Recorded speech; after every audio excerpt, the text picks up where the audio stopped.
familiarity with the show Slings and Arrows?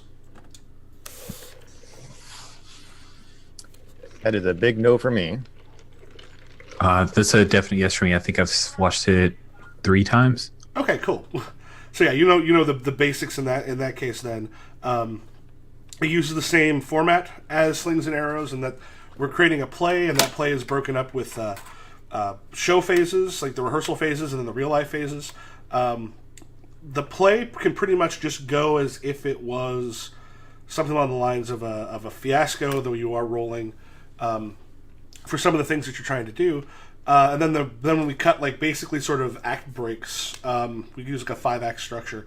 It then cuts back to the real life, and at that point, you take the conflicts that occurred during the play, transform them into something that thematically approaches it, but is different, so it's not the same thing. I was telling Larry, Agatha's when we played earlier, she had a character in this kind of gothic play they were doing who was being urged to go to like a party that she didn't want to go to. That the main she was reluctant to go there, and someone was urging her to go there. So when she staked her sister as the relationship that she wanted to use, we talked a little bit about what her relationship with her sister, and we decided that her sister was just not like respecting her boundaries. So she comes home to a group of law school people partying after a test. They're celebrating. She has to be up early in the morning, and her sister is not. They've had this argument before, so then we got to take that kind of conflict, but warp it, change it, and then see how it affects the relationship. Yeah. And also, have you done any theater? Oh, Larry said he had in high school. Yeah. Okay, cool.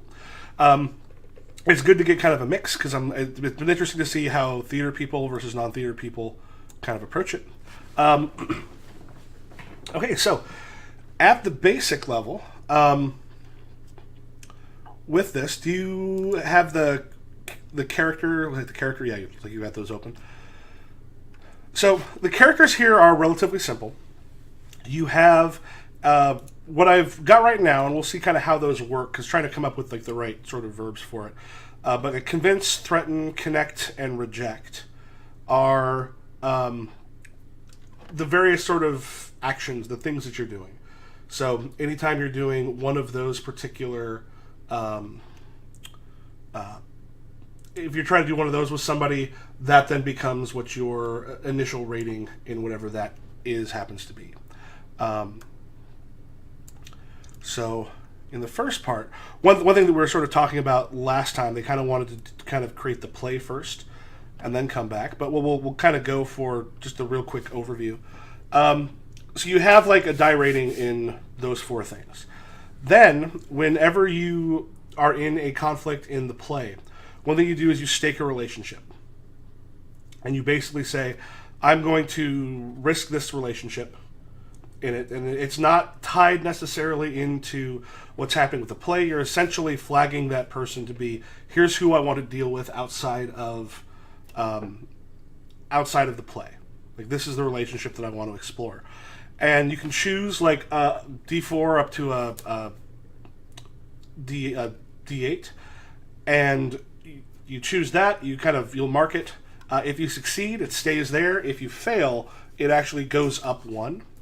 And the higher it is, the higher that thing becomes in the play, the more difficult it is to sort of succeed with that in real life, because you'll end up having to work to essentially repair that relationship.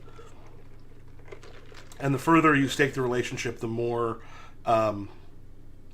the more serious it sort of gets. If you start off really small with a D4, it's mostly just we introduce the character. If you go up to a D6, the conflict is introduced.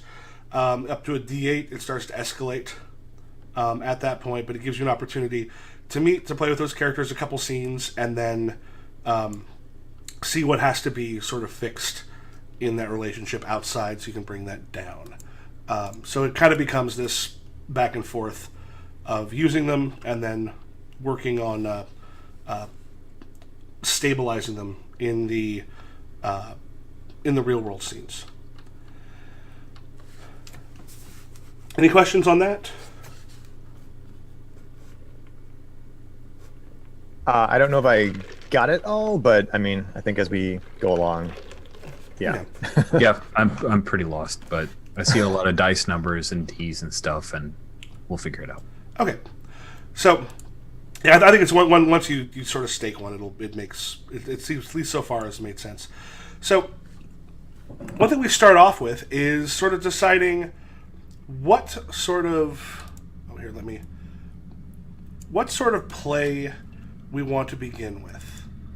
And the first part is essentially figuring out, okay, what is this? What's the log line for the show? What's it sort of be? We kind of work as a script committee at the very beginning. We'll decide the genre of the play, like what type of show, sort of a log line or a high concept, and I put a couple ways of writing it, though they don't have to be along those. It's like blank in a blank, a protagonist type, plus what their goal is. There's a couple of them on there. And then once we've decided those basics, we kind of have a production meeting, which is essentially microscopes palettes, where we can kind of say, here are the things we'd like to see in the play, here's the things we would like to not see in the play, and then we have essentially like the budget meeting, which gives us a way of being more specific about things we would like, about like specific things like we absolutely don't want to see, where you can kind of go, okay, we're having familial problems, but I don't want one of the parents to be an alcoholic. For example, like say, like at that point, like one person can kind of say, like, we don't have the budget for that, which is essentially X-carding beforehand and helps sort of. So if you know what sort of thing you're doing, you can kind of be like we had a thing with like Breaking Bad in the '60s last time. I think one of the things was someone's like, it's cool that they're doing this, but we don't want to see any actual like if someone has taken drugs in the past and is a little bit loopy, it's kind of whatever, but I don't want to see like. Drug den style or like really graphic in those ones, and it gives an opportunity for people to essentially help define that before you get into the show itself.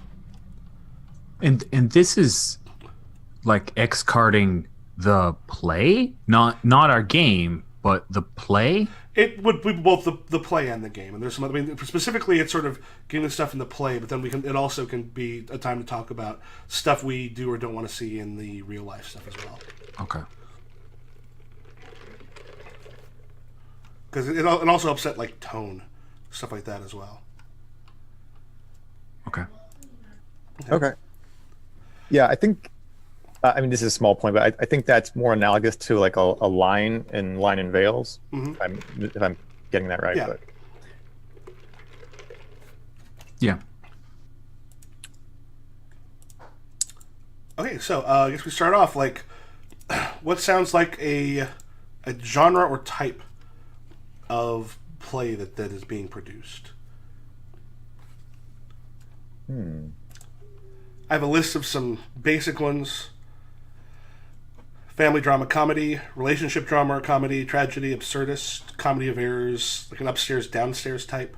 Farce, melodrama, gothic, parody, radio drama, adventure, horror, thriller, psychological thriller.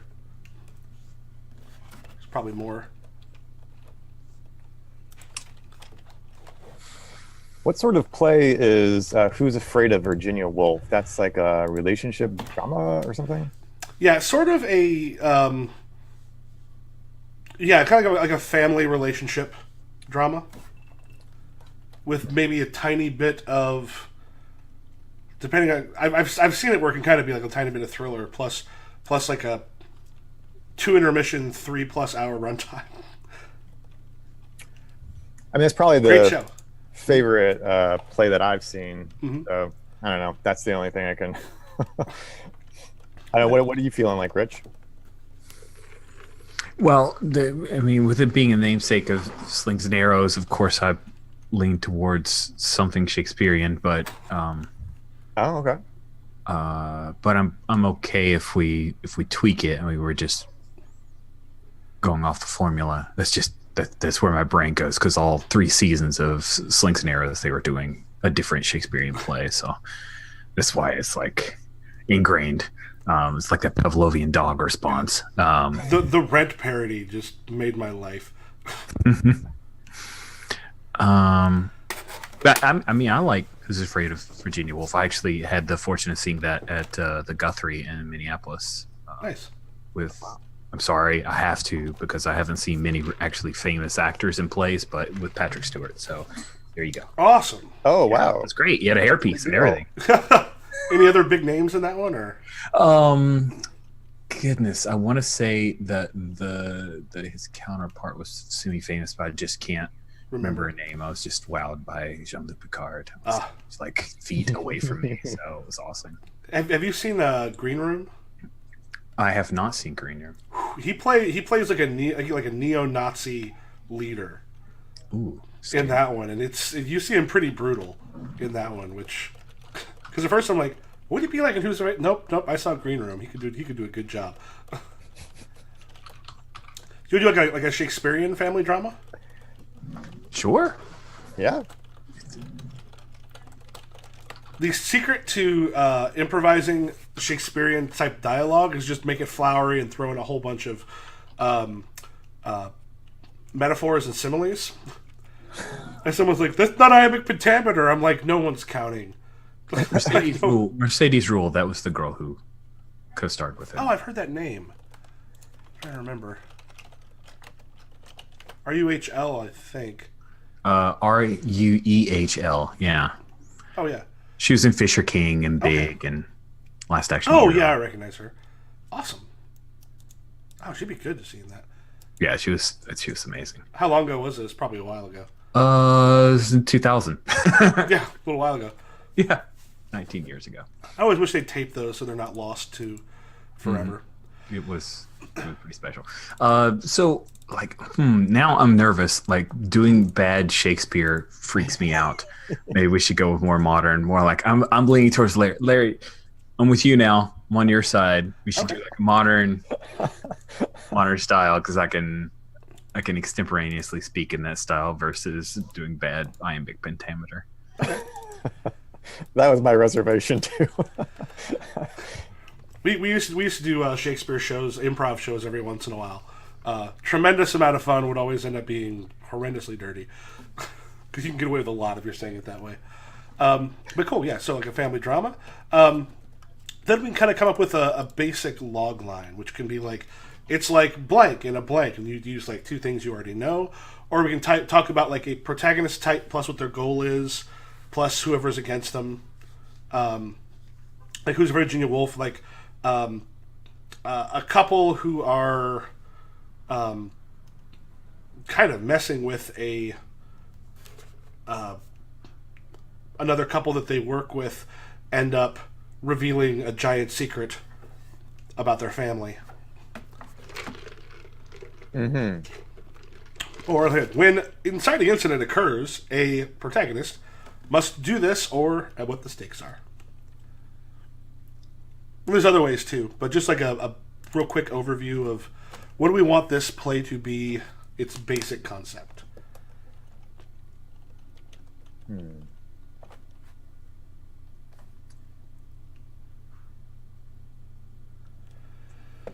I feel like I like the second format anyway, and not saying exactly what it is, but I think that would just give us more guidance as opposed to the it's like in a blank. Okay. Now as to what to put in there. It's like Die Hard in a skyscraper. So you can have like a kind of person. So we want to have it like, is it someone?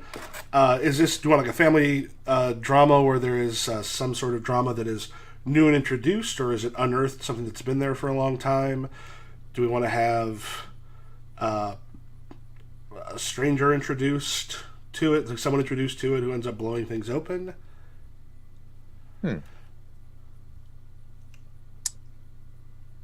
We could, I don't know, for some reason. I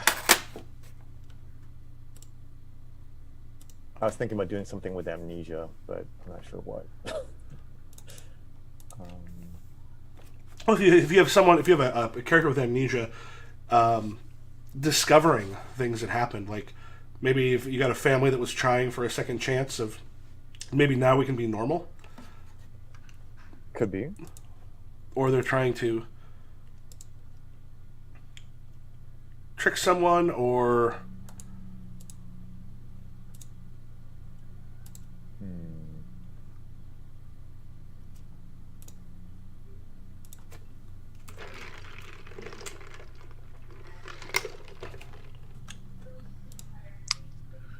This is hard. We might be able to start with like just what's a protagonist type, like what kind of a person, and then we can kind of mad lib it a little bit and then massage it until. Okay. I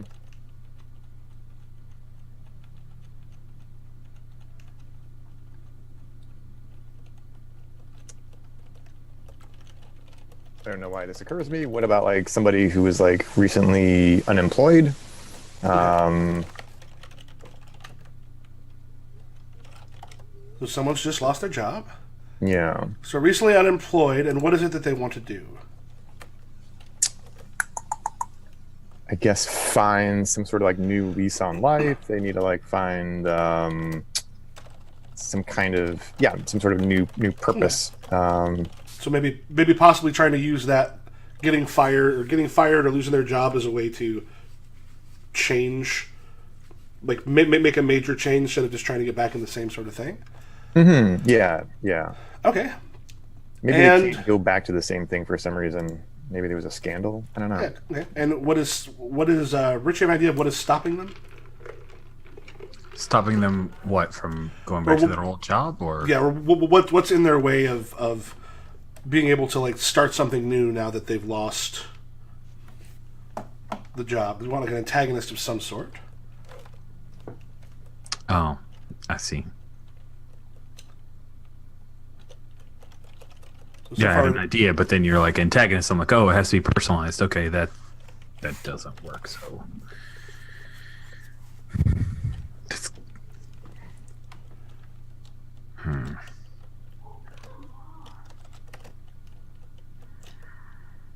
Well, depending on the idea, there might be a thing where the antagonist could end up being a series of people if you had a different idea than a specific person. Because like in a play, you generally want to have it usually like personified. Right. Yeah. No, I understand. I understand what you're saying. That's a person loses their job, and then there's one person that keeps them from getting a new job. It's just it's abstract, and so it's hard for me to.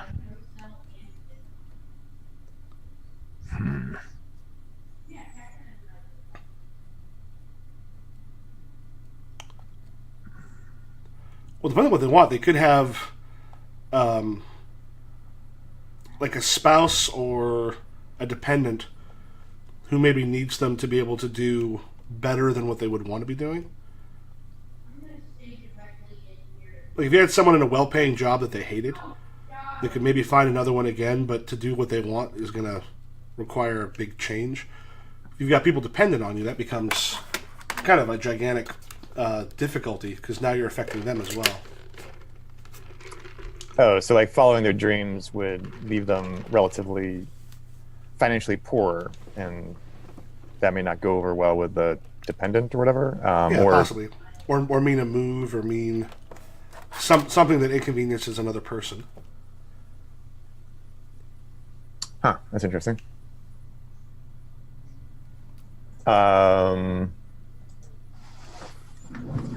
can see that working. What do you think about that, Rich? Like somebody, I don't know whether it's an adult dependent, like somebody who maybe has,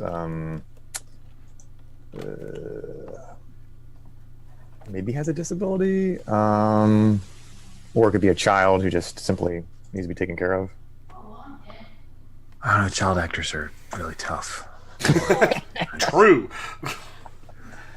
Well, it doesn't necessarily have to be like a disability, but just you have two people. One of them loses their job and wants to do like chase after something. That can bring up a problem, even if you've got that's true. Someone who doesn't have some sort of other impediment in their life. That's true. It could just be a spouse, right? Who feels like they should be more pragmatic about things. Yeah, that can work. Okay. Yeah. Okay. A pragmatic spouse, the antagonist.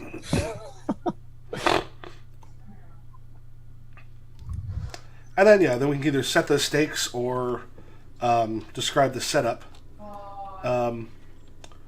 Maybe whose spouse is ready to leave, or might might leave if they can't get their life together. Yeah, I mean, I guess maybe the play could start in that sort of precarious position. Haven't left yet, but in danger of leaving. Okay. So far, it kind of puts it into the. No, that's the wrong one. American Beauty type of story, where one person's maybe finding themselves in a way that might be alienating somebody else who's important to them, and that might be a good thing. Sometimes you find out that's what you had to be set free from. Could be. Okay. We want to make any alterations or play around with that at all, or leave that as our basic and then see what develops?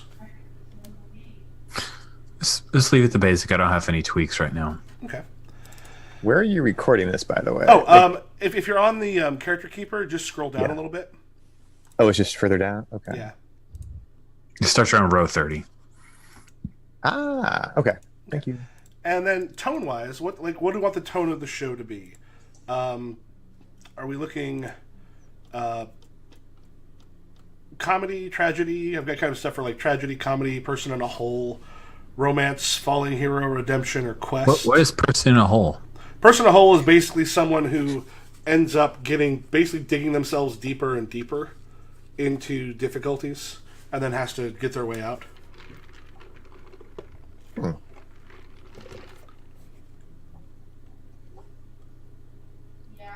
I almost want to do that one just because it's like a funny, just sounds funny.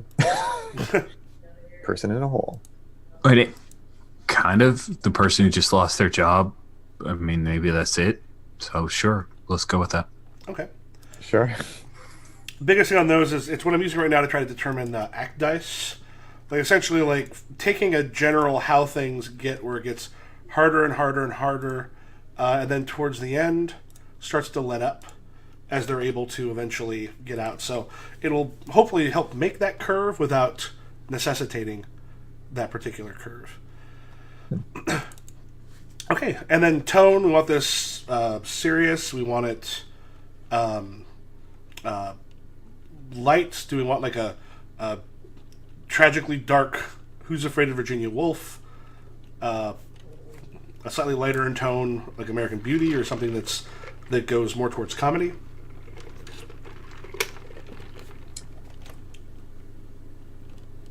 Maybe like a dark comedy? This can be fun. Yeah, I can do that. Sort of a dark comedy there. And do we want the real life tone to be the same, or do we want to have like there a different feel for the real life as opposed to? I definitely like a different feel. Like I just want to have a couple different levels. Okay.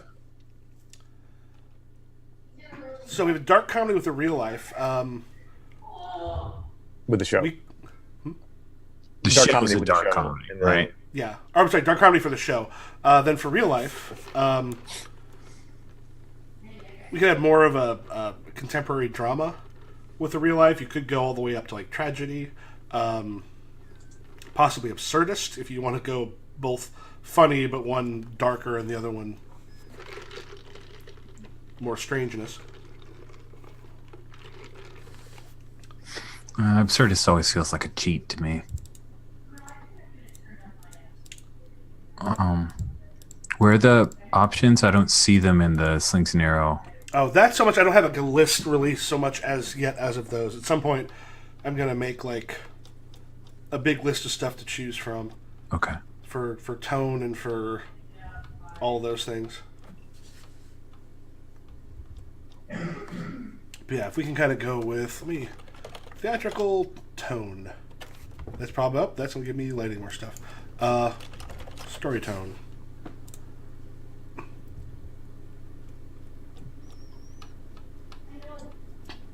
I mean, even there you can have things like thriller, like a light comedy. You've got contemporary drama. You've got tragedy.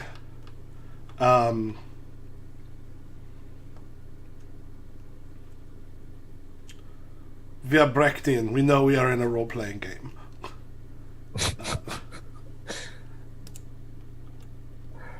Uh,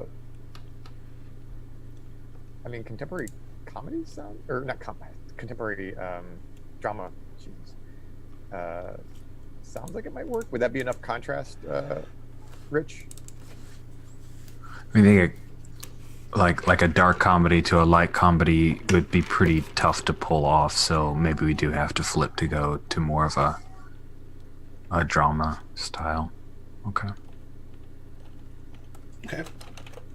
So kind of something maybe closer to like an hour-long TV drama sort of thing.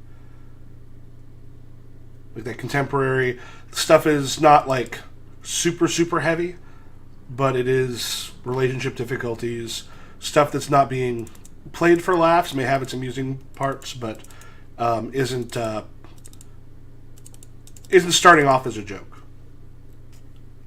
Sound about right? Yeah. Okay. So at this point, then, so we've got those, and this is a little further down. We can kind of go through and do our palette. Like, what are the things we would like to see, and what are the things we do not want to see? Like this is what we're not interested in. This is what we are. Let me merge those cells. There.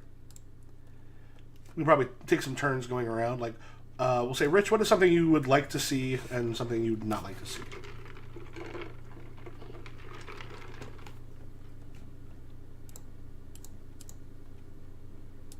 I would not like to see a period piece.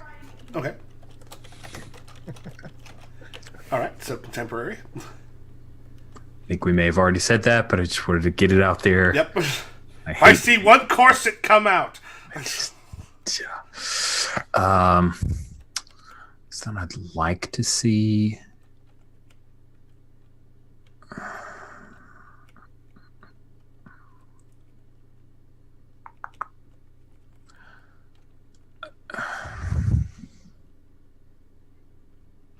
I think I'd like to see in the, well, I'll just go broad and then we can interpret it as we want. I'd like to see a good use of contemporary music, like the idea of music infusing the show or drawing inspiration or keying up scenes. Cool.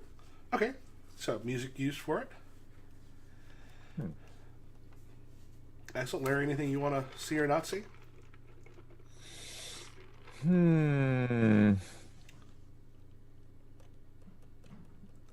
Let's see. I mean, so it's like a person in a hole. So he's digging the hole deeper, or she.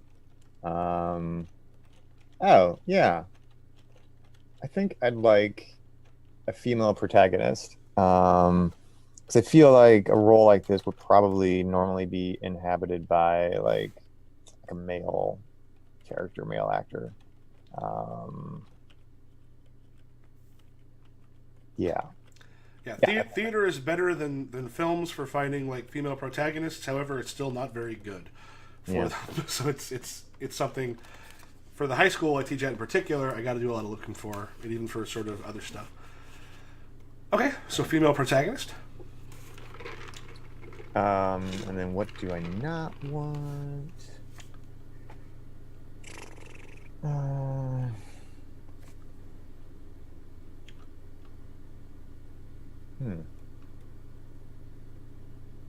What were some of your examples? Don't want the dead friend to be a fridged lover. I'm not even sure I know what that means. Fridge is usually when they usually a girlfriend is killed to give the protagonist the reason to do what they do. Deadpool 2 is very guilty of that. Right. Okay. I do remember hearing about that.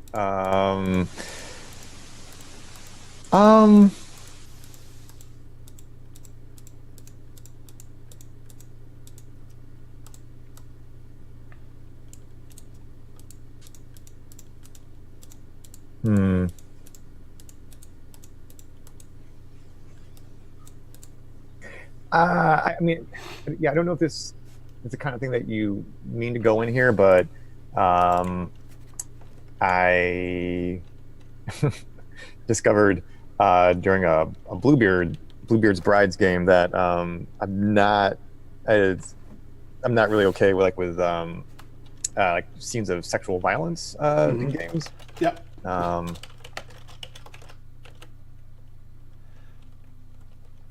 Okay. I've got one that is not quite that, but kind of close to it.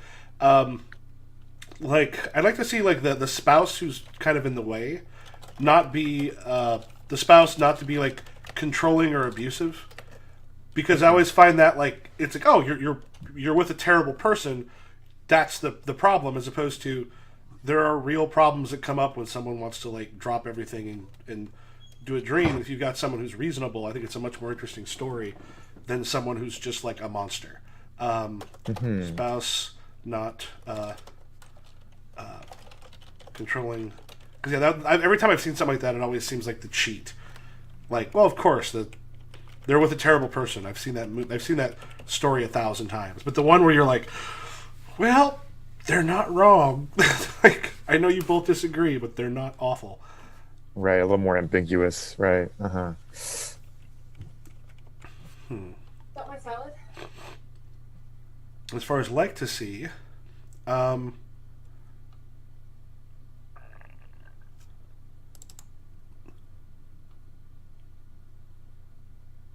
it could be fun to see like the person kind of making their life change. Like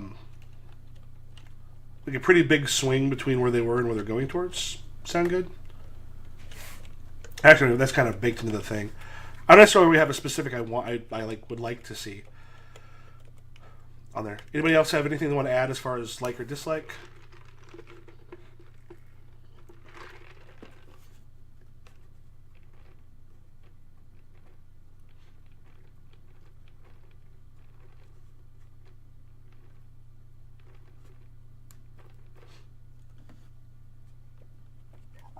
I can't. Yeah, nothing else is jumping out at me right now. I'm curious to find out like what our protagonist's passion is, but I don't think that would go in here.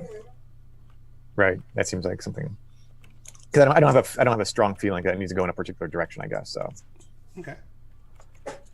Rich, do you have anything?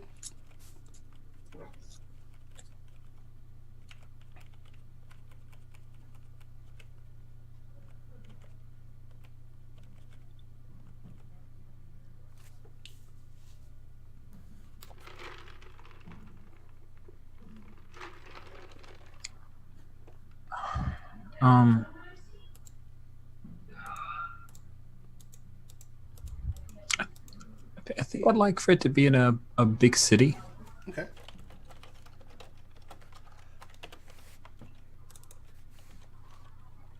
Doesn't mean you have to pay a lot of extras, but what are you gonna do? That's okay. We got the 4 ensemble members who can put on different hats and keep being different people.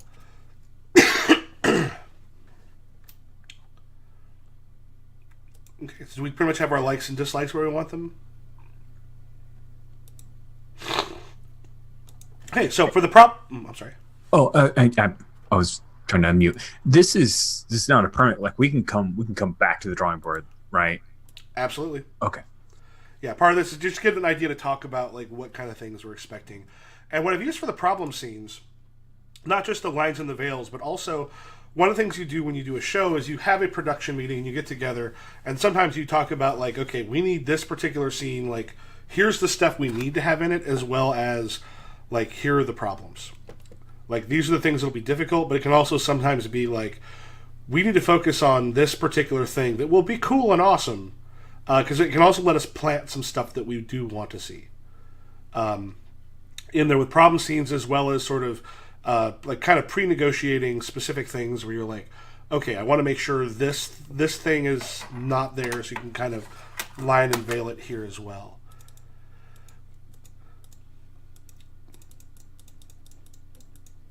So anything here that you want that would be like more specific from these that you want to make sure we get to or not, or anything you want to sort of plant that is more scene specific you'd like to see?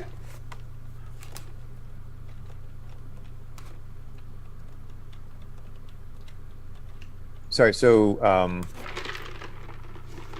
So a problem scene is something that you do want to see come up in the play. It can be both. It can also be like, okay, well, now that we've talked about this, Mm-hmm. like there may be a specific like the miracle icon we're supposed to see. Like I don't want it to be like a using like the Mary or Jesus or one of those things. Someone could be like, okay, cool, because we know there might be something about that. I mean, it's sort of is taking the likes and the dislikes, but also giving us an opportunity to then add like this would be something that would be cool to see. We can kind of seed stuff that we would like to be aiming towards if we want. Okay.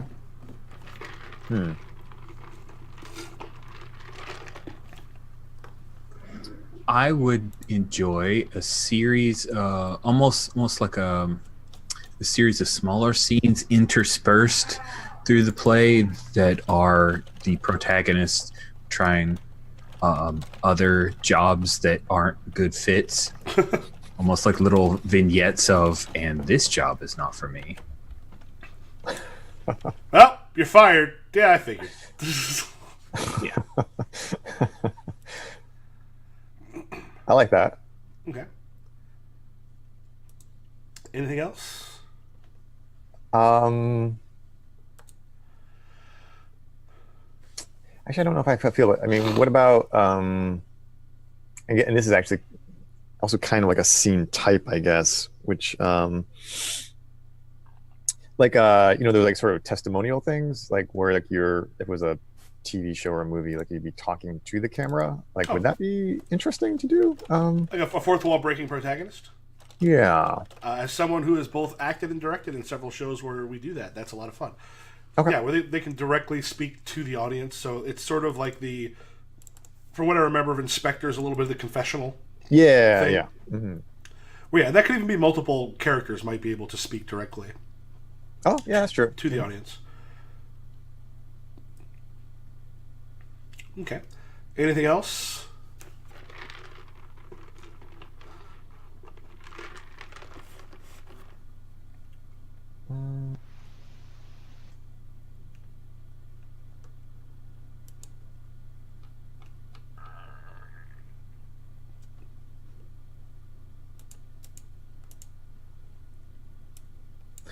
I'm wondering whether I want.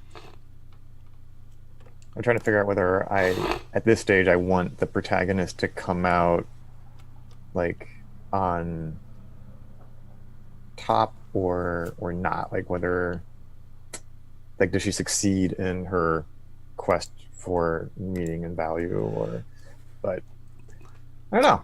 Actually, I don't feel strongly one way or the other. So That might be fun to find out because occasionally, yeah. I ran an RPG where at the end of it, the player just discovered, oh yeah, my character doesn't want the thing that she thought she wanted the whole time. Mm-hmm. Yeah, that could be interesting for sure. Which is super cool because that's fairly rare in an RPG. Mm-hmm. Okay. Anything else we can think of there, or are we gonna be pretty good with those? I think I'm I'm good. kind of light, but I can't. It's fine. The thing is, with what we've got, like I think, honestly, the setup we have kind of does a lot of the work for us. It's sort of contemporary, a little bit of a dark comedy.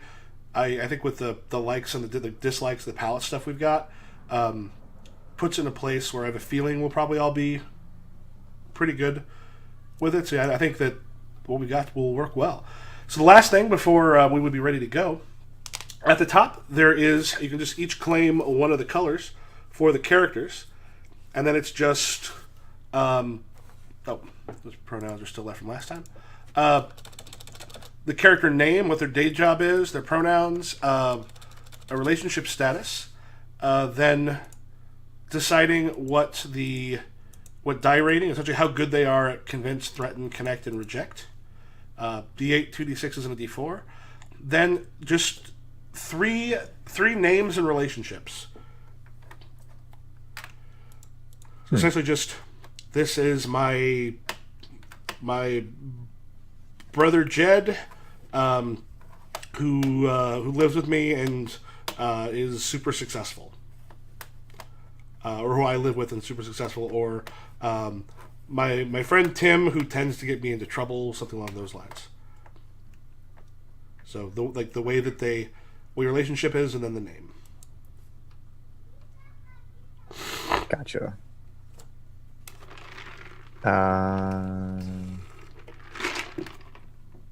And so these are actors, right? Obviously, in the Yes, yeah. These are for the actors. Okay. Do we need to So we have to kind of decide who's playing the because one of us should be the female protagonist, presumably, in the play. Yeah, probably. One of you probably should be. I mean, you can play without the protagonist. It's just much less interesting because then you are the people responding to the protagonist. Uh-huh. Um, do you want to do rock, paper, scissors, or? No, take the protagonist. I think you already have a handle on where you wanted to take her, so go for it. Well, maybe. We'll see. Okay. So the character name is the person's name in real life, or do we do both? Yep, or? it would be real life. This is what would appear on the on the thing or in the program. Gotcha. Okay. So I have to come up with names. So day job, it's not being an actor. Yeah, so far what I've done so far is with people who are not professionals, and what it gives us that thing to go into. We could do where it is a professional acting troupe. Is also a possibility. Okay, I came in with Slings and Arrows expectations, so I was a little curious about that. Okay. Yeah, one of the reasons I stayed away from that originally is if you've got people who know more about theater, then they'll have more. They might know more about what kind of goes on in those. But if you've got someone who's not really been around a theater, then trying to figure it out could be a little intimidating. Okay, that makes sense.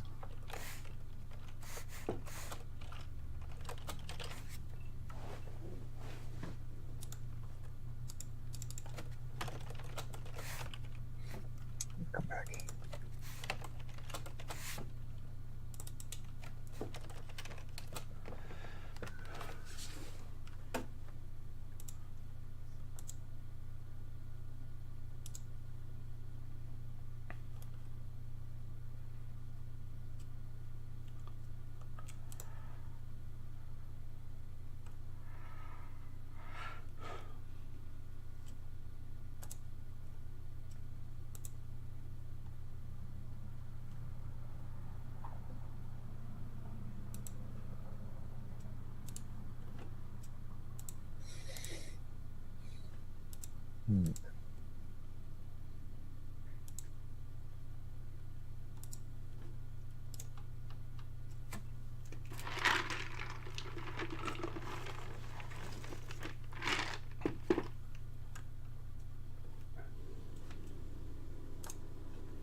So these are RL relationships, right? Yes. Okay.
If anybody wants to contribute some names, I hate names. I use name generators like crazy if you want one. If you want some. Please, I need one for my estranged husband. Okay. Do you have a preference for a name nationality? I have a bunch of them I can choose from. That's interesting. I don't. Can it be random? Uh, Not exactly. Well, you can no, just. on this one, I can kind of flip through and. Oh, How about Evasio Angeletta? sure. How do you? Well, I'll let you write that because I have no idea how to spell that.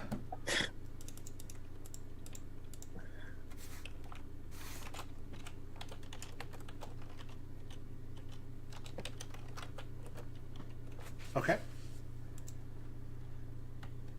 Cool. And then an overly involved mother. I guess I gave her name Martha Albee, so let's see. I think Albee will be her maiden name. Or maybe she just never changed her name. Whatever. Edwina Albee? I just pulled up the name of Lorelei. Yeah, sure. Lorelei sounds good. Okay. You want me to put it in, or? Yes, please. I don't know how to spell that either. That's fine. And your overly supportive friend. Male or female? Oh, good question. I was originally thinking female, but it'd be more interesting as a guy, I think. We'll play against the grain. Yeah, some kind of male.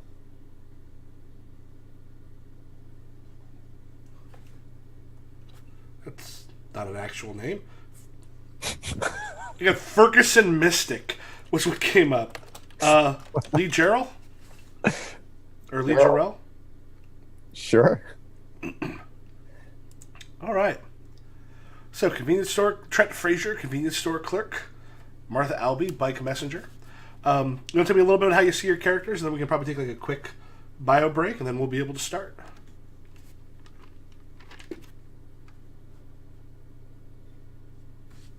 So give me a quick rundown on how you see them. And Larry, if you want to start with you since you're unmuted. Sure. So I'm thinking, how do I see her? Well, obviously, she's married but separated. I'm not exactly sure what went wrong in the relationship. But I think it wasn't like a, whatever that phrase that Is she also unsure what went wrong? Is she also unsure?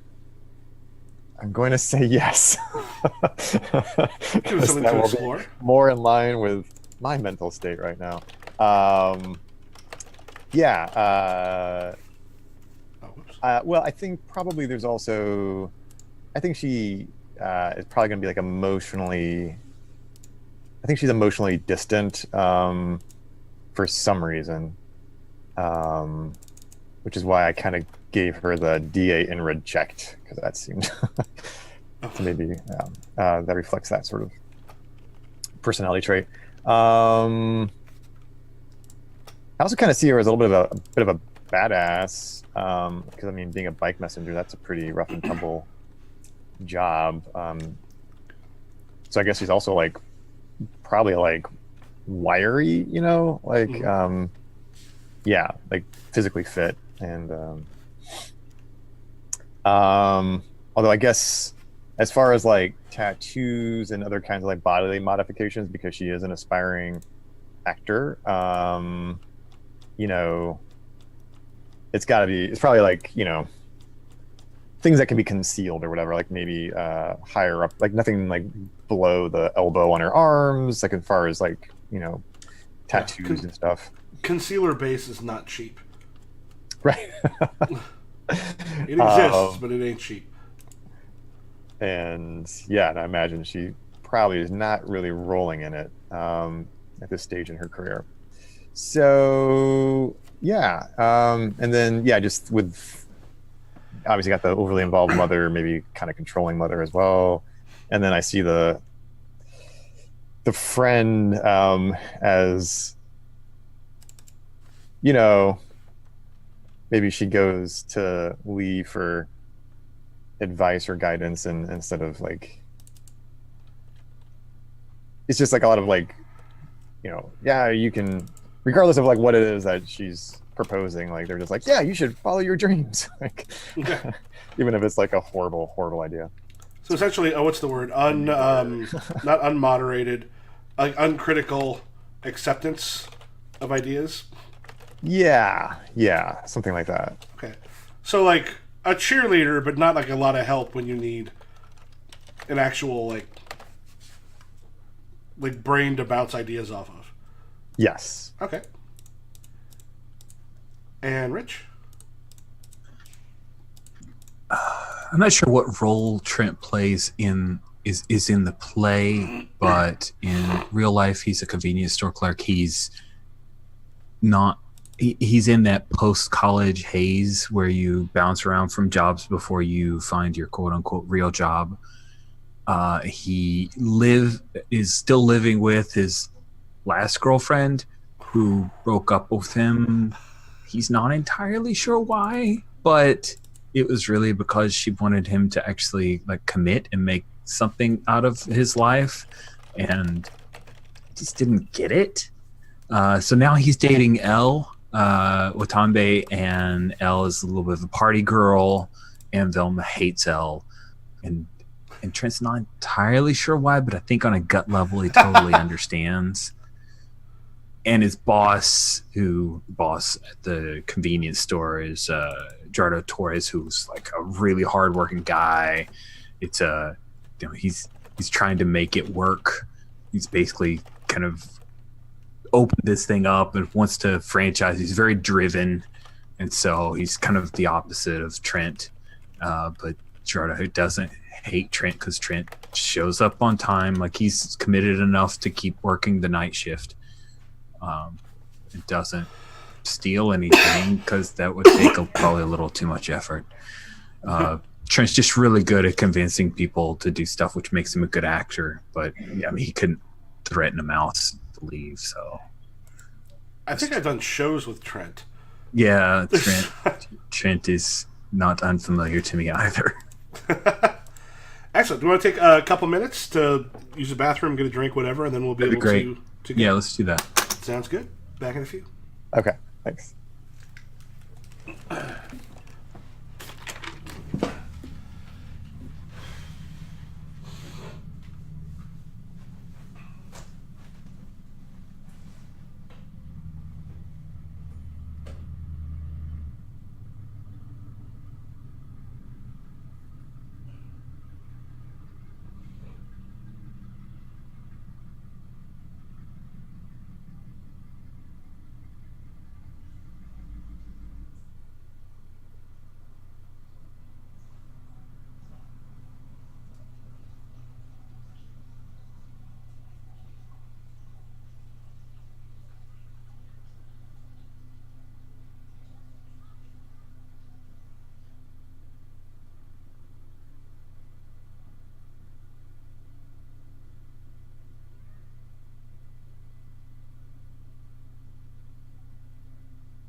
Oh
my god.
Sorry, that was longer.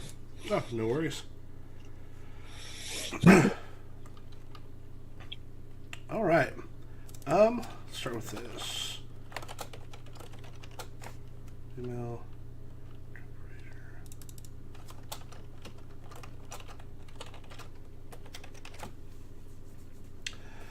Okay. Do you want me to come up with a name for the main character that Martha's playing?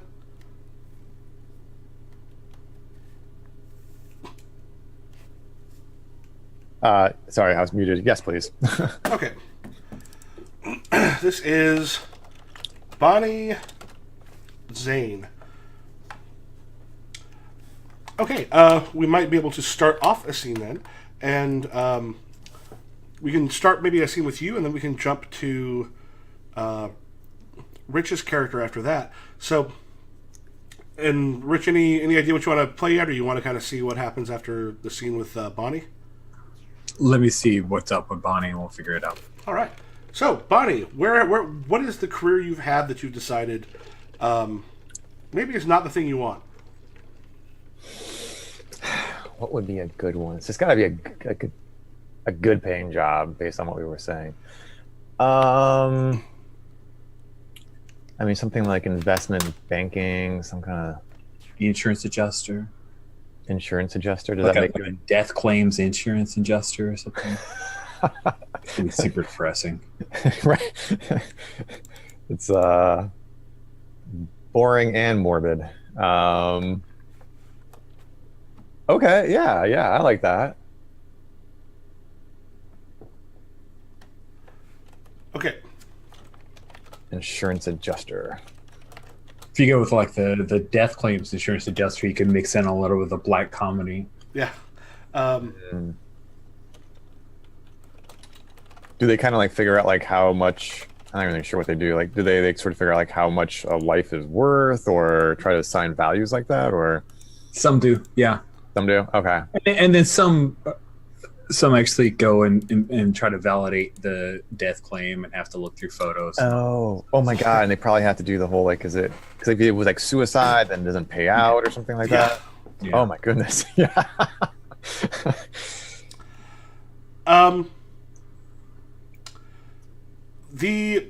So we'll start you off here. I like that idea. If you're okay with this, so we start off with the played by Alyad Renninger.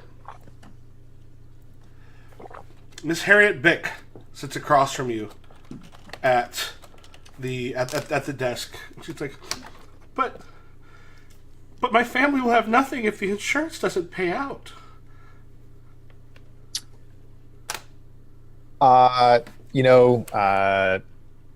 Look, this is my job. I have to check all claims. This is just strictly procedure. Try not to take it too personally.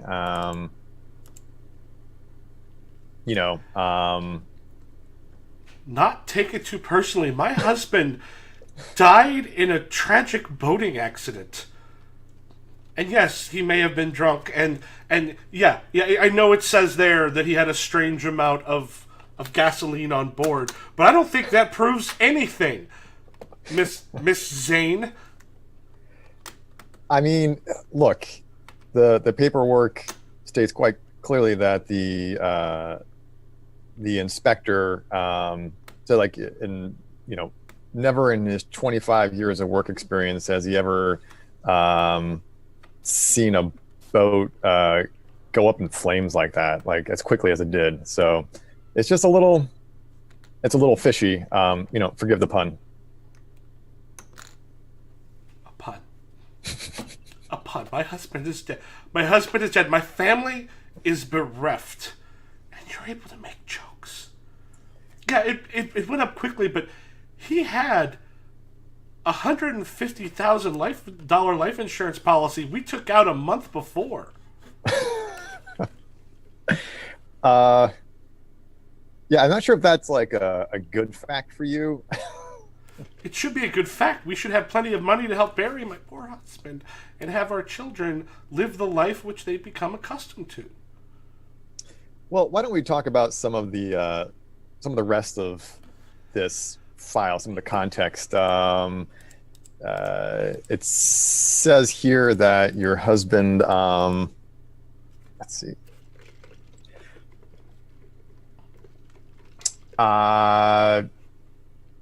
recently lost his job. He was downsized. I mean, how did he respond to that? Takes a moment. How did he respond? Listen, we both know what's going to happen. I'm going to bring in the lawyers, if I have to, and we're going to sue you for everything we can to get this money that is rightfully ours because of the insurance policy I took out that I think should be paid the way it was supposed to be. Oh, you took out the insurance policy. What? No, I mean, we took out... I was updating both of our insurance policies. Mm-hmm. I see. So at this point, do you want to shut her down? Good catch on that, by the way. I was like, let's see if he gets it. Do I want to shut her down? I'm trying to think about like signatures. So she took it out, but let's see if it was like all. Yeah, sure. Why not? Let's play around with the mechanics while we're at it. Okay. So that'd be like reject, I guess. Yeah. So I can go ahead and roll the difficulty real quick. It's just going to be, you have a D4 for Act 1, because Act 1 things tend to go pretty okay. Like for the person in the hole, it starts off that way, then things just get kind of worse and worse and worse. And this is going to be an average difficulty to shut her down, because she is in the wrong, you discover the stuff. So I'm going to roll 2. So I have a 2, so I just, hit that, and I hit Keeper's, I'll hit Choose Best Total, and keep results. Oops. That should have been a 2. I accidentally hit roll dice again. I only rolled a 2. Okay. So, we would have done this before, sorry. What you want to do is stake one of your relationships. Okay. So essentially, which one will you be seeing sort of after this part of Act 1? Okay, so the relationship doesn't have to have any direct. No, it's more you basically going, here's who I would like to see next. You could connect it, but sometimes it's more fun if it's not directly connected, because then you get to have something that doesn't automatically already fit with what's going on. Okay. Then I think the one. We'll start off light. It's the beginning of the play. So we'll do Lee Gerald, my overly supportive friend. Okay.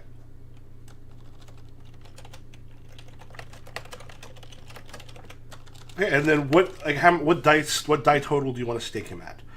D4, D6, D8, or D10? Or D4, D6, or D8, because D10 is where things get really bad. So I should probably put. Interesting. So, okay, I choose out of this. What you'll be able to do is basically go, okay, I want. You're sort of saying this is what level it will be at. So, like the more important it is for you to win that particular one, the possibly more difficult the roll is going to be. I'll put the line there. I feel like I want to take things slowly. Like I just want to probably. Let me think. Do I want to introduce a conflict or not?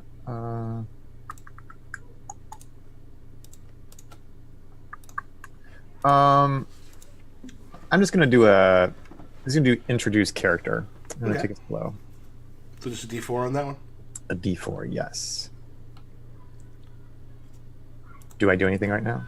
Yeah, and so then what you want to do is roll your D4, and then you have a D8 for the other one. Yeah. Okay. Now normally what would happen is you would declare that before I rolled, but that's fine. Okay. So I just hit add D4. Is that how this works? Yep. Just add a D4 and then add a D8. Okay. Then you hit roll all dice. Okay. Interesting. That looks like it's good. Yep. 10 against my 2, so that's a success. How do you shut her down? As sounds like she may have known her husband was gonna. Yeah, I think Right. So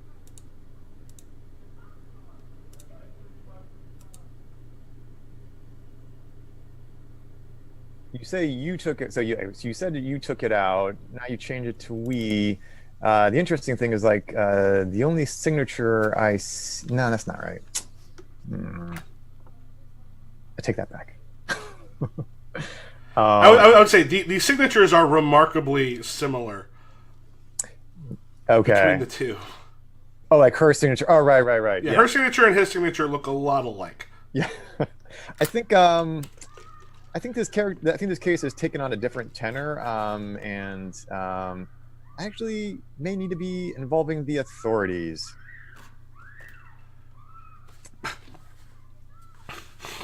D- Fine, it's good. Packing up her stuff. I see how it is. Authorities up, and then she starts heading off, and she bumps into your boss, Vedzim Urukov. As he sort of steps over towards your cubicle, and goes, "All right, you got another one. Didn't Yeah, pay we out got on a this one, runner, right?" and I press a button, like an imaginary button, I guess, like underneath the desk. And boop, boop, boop, and then like a thing like 1,000 non-payments pops down behind you. Goes, good. We'll get you a raise if you keep not paying out insurance claims. The company wants to lower that as much as possible. What can I say? I have a nose for murder and suicide. You're one of the best people we have at picking out those setsecks and stopping them from stealing our hard-earned money. Well, harder for some than others, I would say. True. So, you keep this up in 8 or 9 years, you might be able to, well, wait a minute. Kind of looks at his phone for a bit. I have a meeting with some of the top people. Good job getting rid of that person. Yeah, I mean, she sort of did my job for me.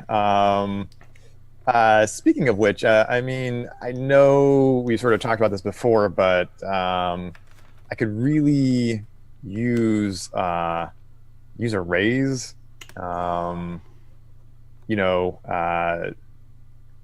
You keep on saying like next year, but it's been like 5 years at this point. I'm kind of getting a lot of pressure back at home. What do you, I mean, is something can you do something about this? I kind of brings up his phone and kind of looks something like, well, your numbers are not. We may not be able. Listen, we are not so much in giving raises here. As a matter of fact, we've had a lot of people asking about raises recently, and I didn't want to make an example out of you, but if we chop you down, a lot of the other ones will not want to pop up and ask for more money. Chop me down? I'm one of your best earners. Yes, but we'll train. Would you train the replacement if we fired you today? What you want me to? You want me to train my replacement? What? Well, according to your contract, if we fire you, it's nice if you do. No, I will not train my replacement.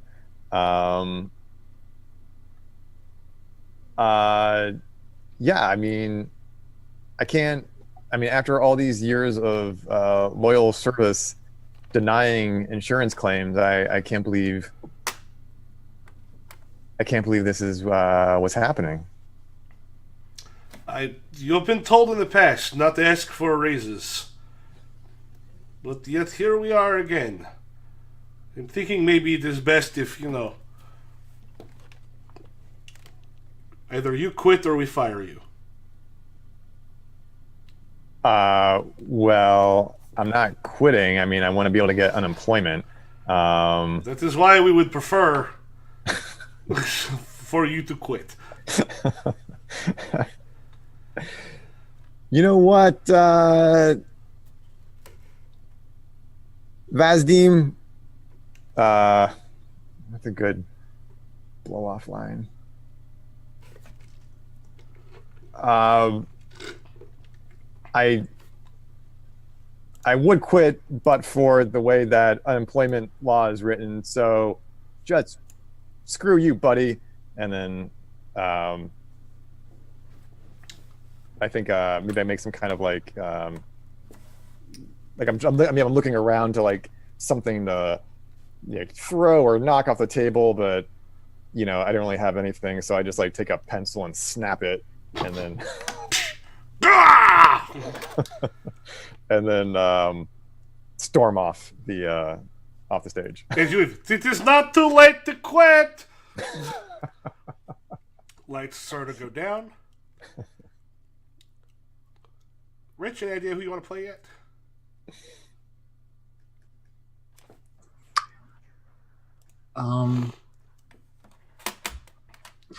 So what do we know about?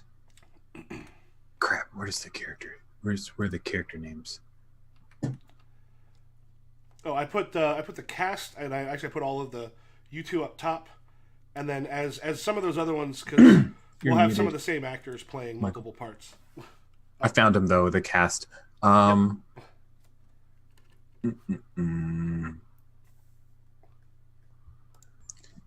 So like, it could be somebody in Bonnie's family. Maybe Trent is like the successful and younger brother. Be a nice little foil. And there's something like Nathan Zane, right? Oh, well, did Bonnie keep her maiden? Did she go back to her maiden name, or did she keep her married name after or during the separation? Like, is Zane her maiden name? Is the question I'm asking. Right. I don't know if we established that. Yeah, so my character in real life is separated. Oh, sorry. Yeah. Yeah, no, it's kind of challenging in a way. Yeah. Okay. So anyway, yeah. So we'll just say that his name is Nathan Zane. Okay.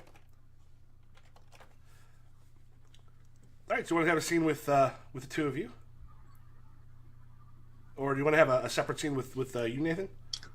The scene with the two of them is good. Like, it makes sense to follow Bonnie after losing her job, kind of thing. Maybe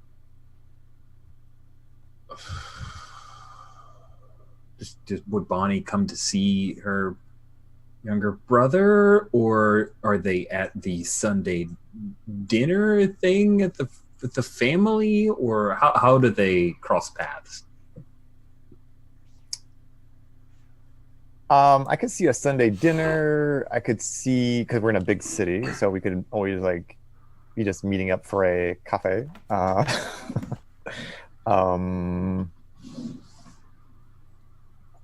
I guess if it's a Sunday dinner family thing, then that might be a bit more work for. I know. I really was just trying to set up Michael to play like 10 characters. Oh, like here, remember, I've been doing improv for 25 years. I can jump into characters. That ain't a problem. I think coffee shop sounds fun. Seems wonder, and we can start to use a little bit of our music. Oh, right. Good. So what's our? Do we have like an intro music? Like, how do we? Yeah, I'm trying to think of like some nice coffee shop related. Let me see if this is on.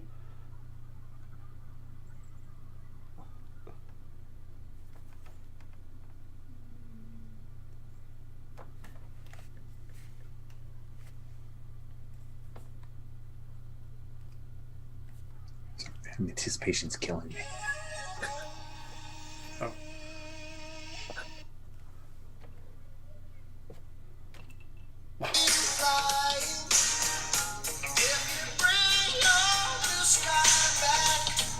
sledgehammer. Yep. Yep. Yeah, Peter gave me a sledgehammer. Very well. I'm all about that. Thank you for that idea for using the music. All right, so you're at the cafe. Yeah, I think it's a where we kind of Bonnie comes on, and we've got the little cafe tables, the Starbucks. We've got like a made up Starbucks type deal, and maybe a barista who's, of course, like I'm just putting this in there as a palette, like must fuck up names of people who are getting things. That was going to happen. And Nate is there with this like, facing the audience, obvious MacBook Pro. Classic. Right? I mean, because he's got a hipster beard. Yeah. All I hear is Bali,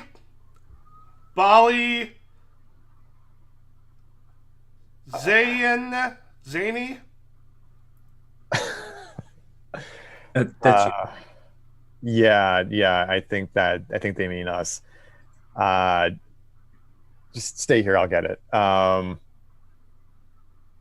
Thank you. Bring it back. So what are you working on now? Oh, just a side hustle. It's nothing big. What's going on with you? How's the insurance game, Bonds? Come on, Bon. How's it going? Actually, I was let go, if you can believe that. What? You're like the top closer. Didn't you I get know. balloon shit that they do? Oh, man. I know all those balloon awards that they bestowed upon me. You think that would mean something, but apparently not. Vazdim is he's one cold son of a bitch. Probably better off. I had a feeling that they were going to get, in trouble after a while. I mean, probably bad for your soul. You're better off. It's fine. Soul, I'm pretty sure I sold that like a long time ago. Well, maybe you leased it away, but what are you going to do? I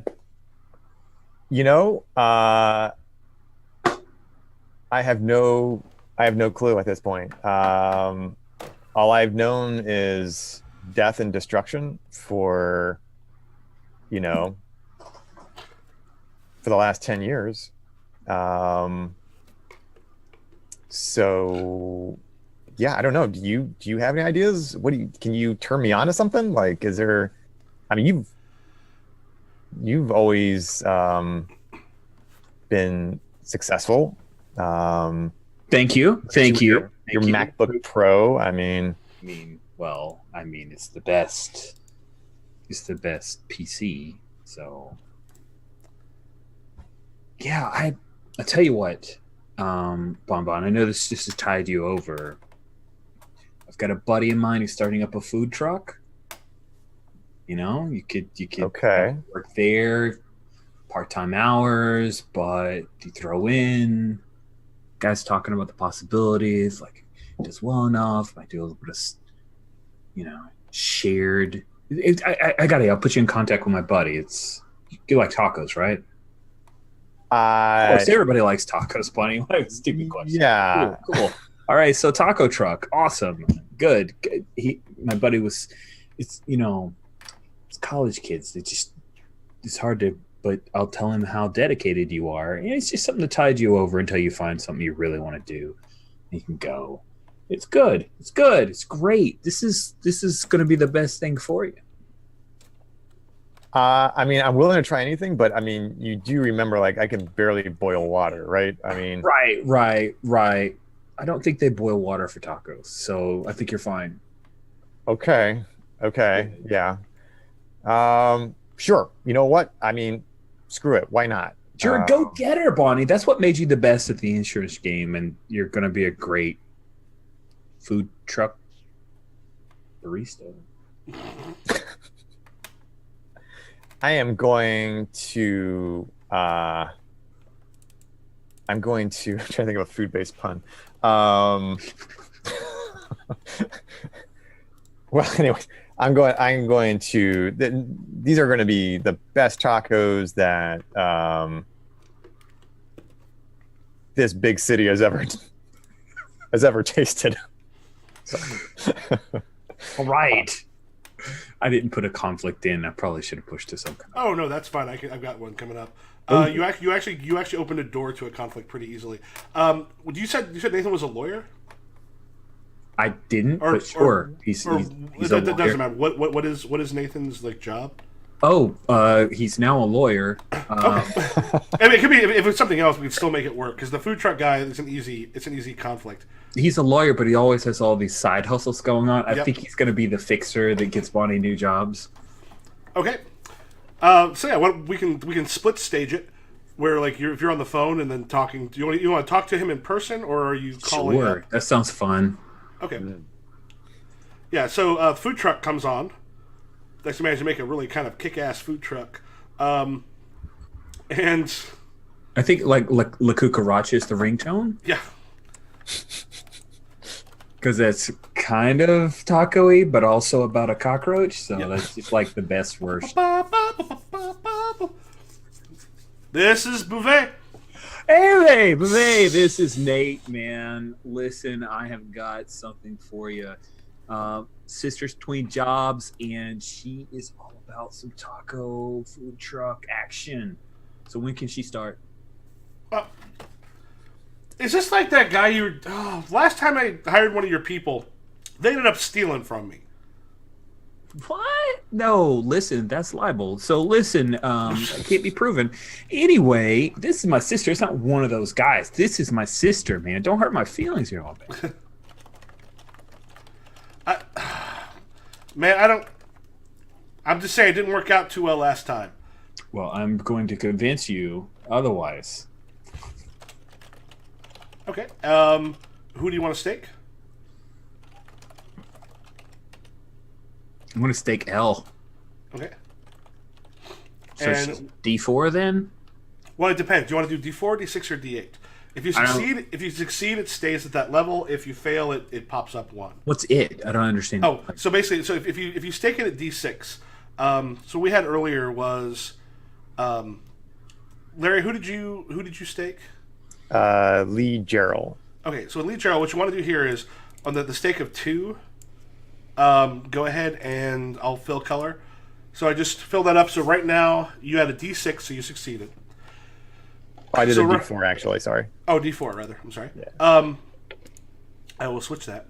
So you're essentially choosing the dice that you use, but the thing is, each time you use it, it gets it goes up until you actually do something in the real life to bring that basically bring that relationship back down to try to fix things.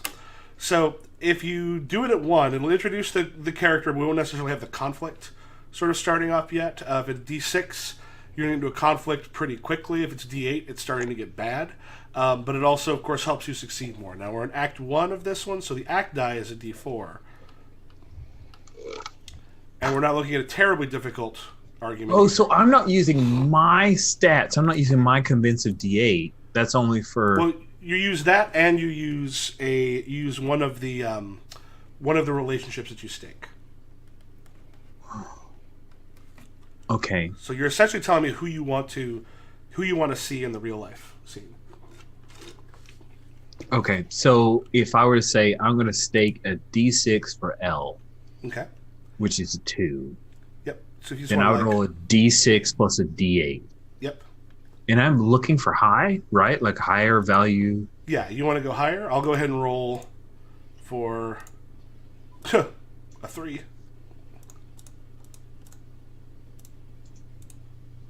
Oops. Well, that sucks. Here. Wait. I screwed up on there. Let me remove mine. I had a 3. Yeah, I saw Oh, it. shit. Then I re-rolled the all die. I don't know what I rolled. Obviously, yeah. If you want to put yours back in, you'll beat my 3. I'm positive. Oh. Roll a 3. It sucked. I didn't roll a 3 before, but I don't know what I did roll. Oh well. Oh, It was definitely, it was like, I saw like a 5 in there. Yeah. Because yeah, yours was the 2 on the end. Okay, yeah, you'll have succeeded in that one, so it'll stay at the 2. Okay. So which means it's been introduced. There'll be some troubles. So if you want to highlight the 2, like basically fill that in at that level to show that it's that now says okay, she's going to be who we see when you come back into the real life scenes. Okay, it's like when do you want her to start?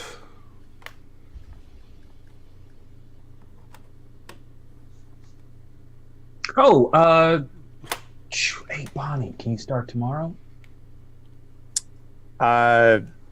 I could start now, honestly. Ooh, that sounds too desperate. Tomorrow sounds good. Does she have any experience? Like what? She could cook. She could talk to people. She could take orders.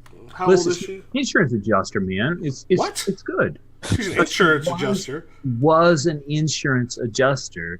She decided to leave it. It was like killing her soul, harshing her vibe, all that stuff. You know, it's your chakras are misaligned. You know the deal, man. So now she's like trying to fight the good fight, and she'll probably help you with any of the insurance papers that you have. You know what I'm saying? A little bit of side there.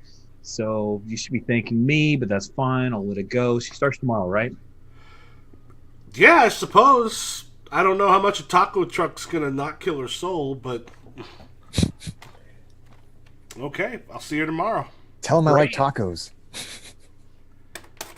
I hang up the phone. You are in like Flint. He said he's gonna be at the mall parking lot tomorrow at 8:30, and you could just show up there and start with pre-food prep. It's like 5 hours of good solid work. All the tacos you can eat. You can put your own toppings on it.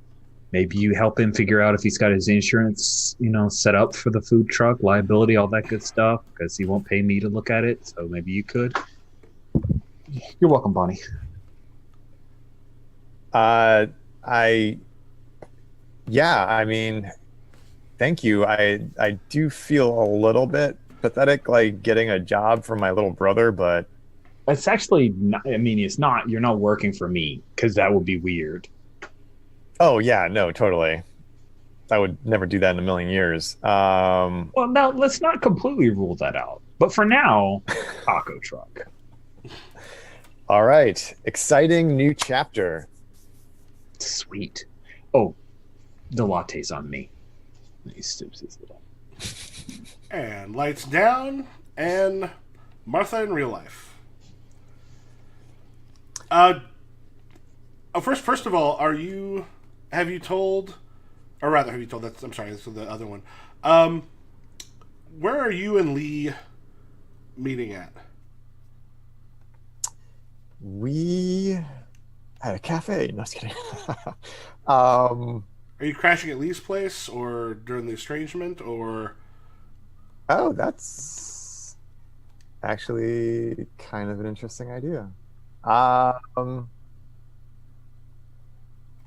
Yes. For some reason, I'm the one who left. Okay. Okay. Yeah. So Lee kind of comes in, and he's got like the some blankets and such under his arm. Comes up with a pillow, and he looks a little tired. Like he's used to going to sleep before rehearsal would stop, at like about 10 o'clock or so. Maybe it's a later rehearsal. He just goes, generally, she kicks the guy out. Well, I feel kind of responsible for how things went, and I just didn't feel right about making him leave. So, but I do appreciate that you're here for me. No, I mean it's not that big a problem. I mean, I'm here for whenever you need me. But what happened between you two? I don't know. I mean, marriage therapist said something about me being emotionally shut down, blah blah blah. I don't. It's who knows, really. In the end, um, You should see my therapist. uh, don't you have like one of those Freudians? I don't know, man. It's that therapist is good. We talk all the time about all sorts of stuff. I mean, he already knows about you. And how would he know about me? You're a friend of mine. Like things that happen to you happen to me. You know how it's like. So, you're talking about me in your therapy sessions? Well, yeah. I mean, we're talking about you're having this trouble, and a friend of mine is I want to help my friends. It's one of the things we said I got to work on, and helping, giving away a lot of stuff. But that's fine. It's what you do for friends. You're in a bad place. You do the same for me, right? Let's never find out. Well, life's going pretty good because I'm here helping you. Yeah, I have to say your pad is pretty sweet. I don't mean to seem ungrateful. Like you've been very, very generous with me. Yeah, I don't know. I mean, I just been waiting for,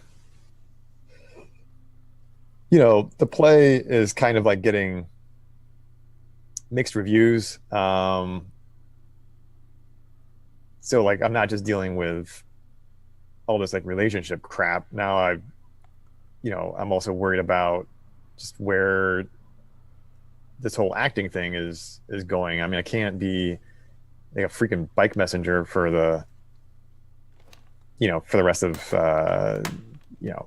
until retirement. Like, Yeah, I mean, I could. It's a young person gig. Yeah, I could set you up with my friend Jay. Set me up like what? We like each other. I don't know. I mean, it's really soon. Like it seems like it's just destined to be like a rebound. Like I don't think I'm ready. Okay, I'm just saying. I mean, sometimes a rebound helps you get over the problem, but I'm sure he'd be interested. He said a thing or two about you before. He did. Like what? He thinks you're cute. Yeah. Has he seen any of my stuff? Like my Oh, your shows? Yeah. No. I mean, let's be honest. Not a lot of us have, but I have. I love your stuff. You know what? I can bring him to this one when it's up. I don't know. Would that be weird? I mean, I guess I would give us something to talk about afterwards, at least. I hate small talk. You'd rather talk about you.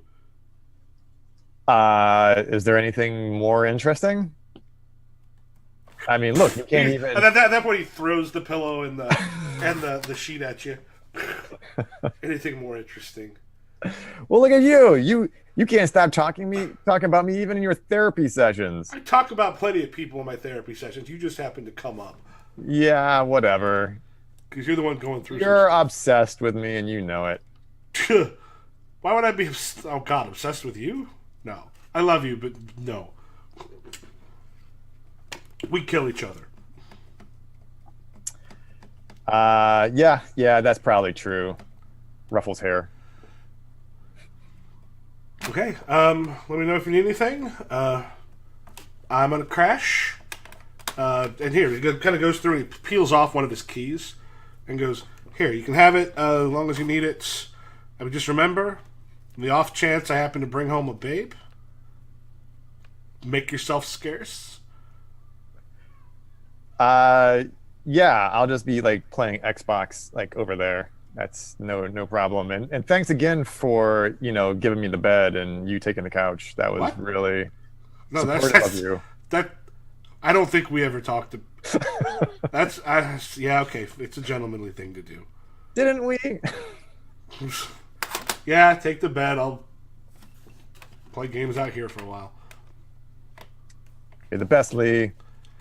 I know. Tell your friends. So he kind of like hops down on the bed and pulls it out and starts playing. And Trent, since you work overnights, right? I do. Okay, so when do you see Elle? Does she also work a weird schedule, or do you see each other? I think. Yeah, I think Elle works an overnight shift at a call center, like a telesales call, like a catalog type thing, where people call late at night in response to the horrendous commercials that are still on broadcast television between midnight and 4. And she has to upsell them for, like, you called in to order some kind of as seen on TV remote control, and she tries to get you to buy socks to go with it. Okay. So it's getting towards dawn or end of shift, and Elle like her car kind of parks out front, and she comes into the convenience store, looking around. There's of course like nobody there. She goes, "So, you going to your place or mine?" I'm going with your place. It's been fumigated, right? What are you saying about my place? I'm joking. Your place. Hold on. There was a hot dog left over. Yeah, please. A rolly thing. Hot dog? Yeah, please. All right. So when are you moving out? Never? Why? You're living with your ex, honey. I mean, come on. Velma's fine. We're fine. It's cheap, and I set up that shower head. It's great. Shower heads are not that expensive. That one was like $40, and it's the perfect angle. Why do you want me to move out? Velma's fine. We're fine. I'm not going to cheat on you, babe. He's like squirting mustard on the little shake thing. She goes, "You're not going to. I can't imagine you have so many women knocking down your door right now. Look at you. You're a king of the world." I think you're being facetious. A little bit. Damn it. It's just, it's weird the fact that you're, living with her. And when you stay over and then you go back there and you haven't been home for a day or two, what happens? What does she say? What does she do? Hands her the hot dog. Goes over, pours himself a slushie. I don't know. A little bit of the like quiet. The quiet. I want to come back in, but it's not like she doesn't give me any trouble over it. I think she worries about me, because she's a good roommate and shit. You can't. She's not your roommate anymore. I'm paying rent. She's paying rent. We are in every way, shape, or form roommates. How many out of character? How many rooms do you have in your apartment? I'm sleeping on the couch. Yeah. Yeah. She goes, "Do you pay half of the money?" Yeah. Why? You pay half the money and you sleep on the. Do you sleep on the couch? Do you sleep on the couch? Of course, I sleep on the couch. Where am I going to sleep on her king size bed? On her couch. You could possibly sleep on her. It's everything with us is better if you're gone. At this point, like you see her like, well, she's a party girl. Like you two have taken to each other and are, in general, I'm guessing is Trent a fairly like stand up like solid guy who doesn't like the kind who's not going to cheat. He's not going to cheat. Yeah. Are you probably one of the first guys she's dated like that? Probably. Yeah, so she's like, she knows you're Like different. A string of broken relationships. Yeah, she knows you're different than who she's dated before, but habits have been ingrained, and you can just see her sort of like she's. This has been digging inside of her for a while, and she's just like, "Honey, you're there with her, and I realize it sucks to sleep on the couch." And the couple times I've met her, I gotta admit, I think she's jealous. So first of all, says he opens the door for her, and they head outside, and there's like the sound of the lights outside. First of all, it's got to pull out couch. It's not so bad. Second of all, that was the first honey, so just marking that one on the calendar. It's fine. I'll look around for my own place. But man, it's so cheap. So cheap.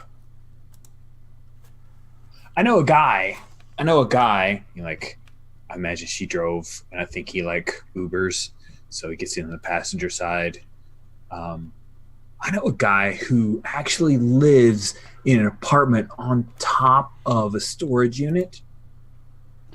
I could probably afford that, but it'd be a nightmare. Okay, so you're trying to ease her. Yeah. Ease her mind. Okay. So at this point, what you end up rolling is, so you're at 2, so it would be a D6 in the show, but a D8 in real life. Wait. Oh, so it's a D8 now. Yeah. I use D8. Because so basically, it's still like it's not so far gone that it's not repairable. It's actually not even all that necessarily hard to repair. So it would be your convince and the real life value. Okay. And then she would roll the act die. This is one where, I realize I haven't necessarily. Because you don't have to stake anything now, because this is actually about possibly. Because if you succeed, you actually can lower the thing by 1. So it'll be at a D4. If you use it again, of course, it can then kind of head up and then become endangered again. But the conflict has been introduced, which is one of the main things. So you roll the D6 plus your convince, which is a D8. I just use the act die and the difficulty. I'll say because of her past, things have been kind of bad, so it's going to be a little difficult, but the act die is still a D4, so she has a D4 plus a D8. I'll roll hers real quick. I'll just hit choose best total and keep results, and I'll remove them. So I have an 8. Ouch. But you're rolling 2d8. Yeah, I am rolling 2D. And just because I think when we get in her car, I'm kind of imagining. I'm sorry. Like, if we're okay with it, I think she's got like a little smart car, like one of those rinky-dink smart cars. Nice. Right? And I think In the Club by 50 Cent is playing. I don't know if you know that. It's your birthday. Cool. So that's what's going on. I roll my dice. An 8. We have tied. What happens on ties? Let me see. Did I put a thing for that in? Oh wait, in the club. I keep finding playlists. I don't think he's on Spotify. Oh, I just pulled up the YouTube if you wanted to. Okay, I was just going to be able to play it on my thing up there. Yeah, let me make a note. I do not have. I'll need to make a note of what happens if a tie happens. I don't think I actually put something down for it. I will say it would be more interesting if you don't go above it. It actually raises it up by 1. Okay, that's good. I'm cool with that. Yeah, because it sounds like because part of it's going towards the drama and then dealing with the stuff. So that would actually raise it up from the D6 to the D8. So essentially, it's been staked at a 3 at this point. So she's nervous. Definitely seems like this thing that she wanted is maybe not going to happen, but now she's freaking out a little bit about it. But she's trying to keep it under. But you can see that like there's a part of her that's just always been kind of disappointed, and now she's kind of super nervous about it.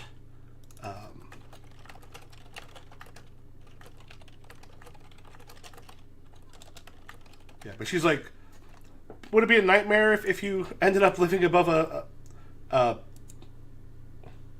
what did you say? Storage unit. A storage unit? It'd be I mean, secure. if it's a decent apartment, it's a decent apartment. If it's yours, it's yours. It'd be like 300 square feet, I think. There's got to be something else in the city you can go with. Any of your Active- theater friends need a place, a roommate? I could ask. I'm just saying, it's just like I like it. And she kind of takes your hand and she's looking at you, and again, like she's fighting to appear too needy or nervous, but she's like, I just think, it would be better for you if, you had your own place. Affirmative. Okay. Aw. Right? What's she from? Is she from something, or? She's a Japanese actress. She's done a bunch of commercials, and she's maybe the most adorable person on earth. Well, it might actually be good for this. I've got what I used when I ran Monster Hearts. I downloaded a ton of like kind of unknown London actor headshots. Oh, nice. And so what I would, because I think when people tend to use like well-known figures, they have a tendency, like if you have Samuel Jackson, the character is sort of Samuel Jackson.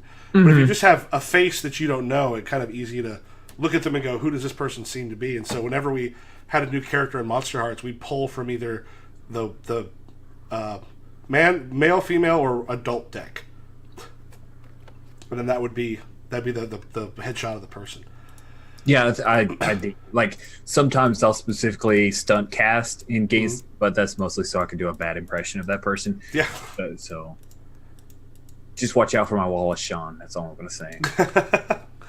All right.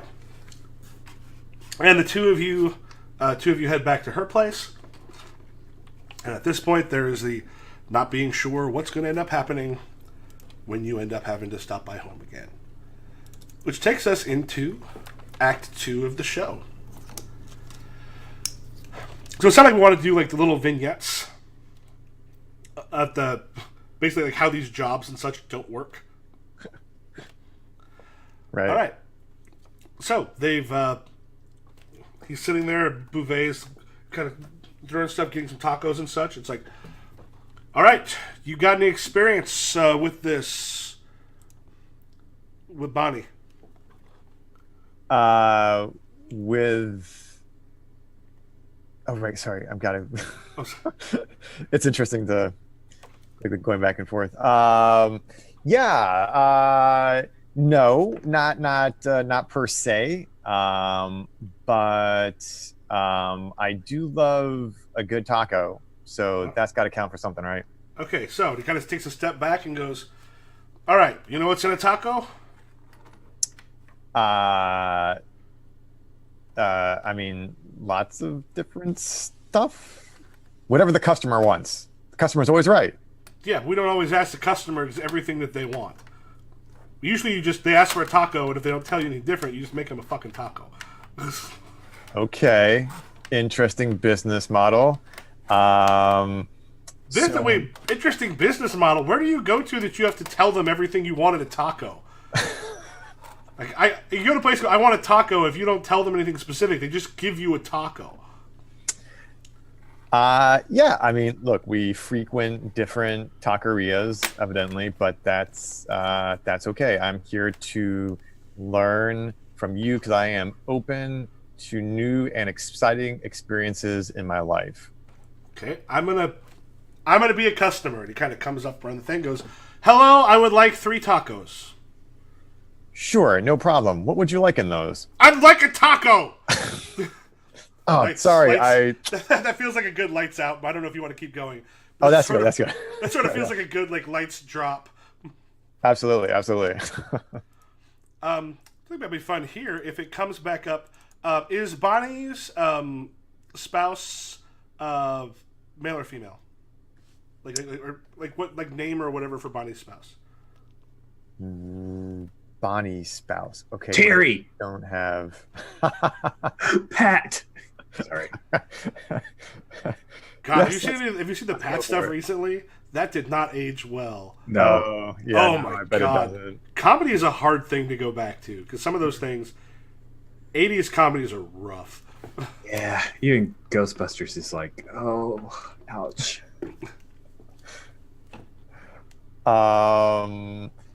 Yeah. Okay. So wait. So this is in play. What is Yeah. what is right? So what is Bonnie's Spouse. spouse? I can find a name for you, but do you want like male, female? I think.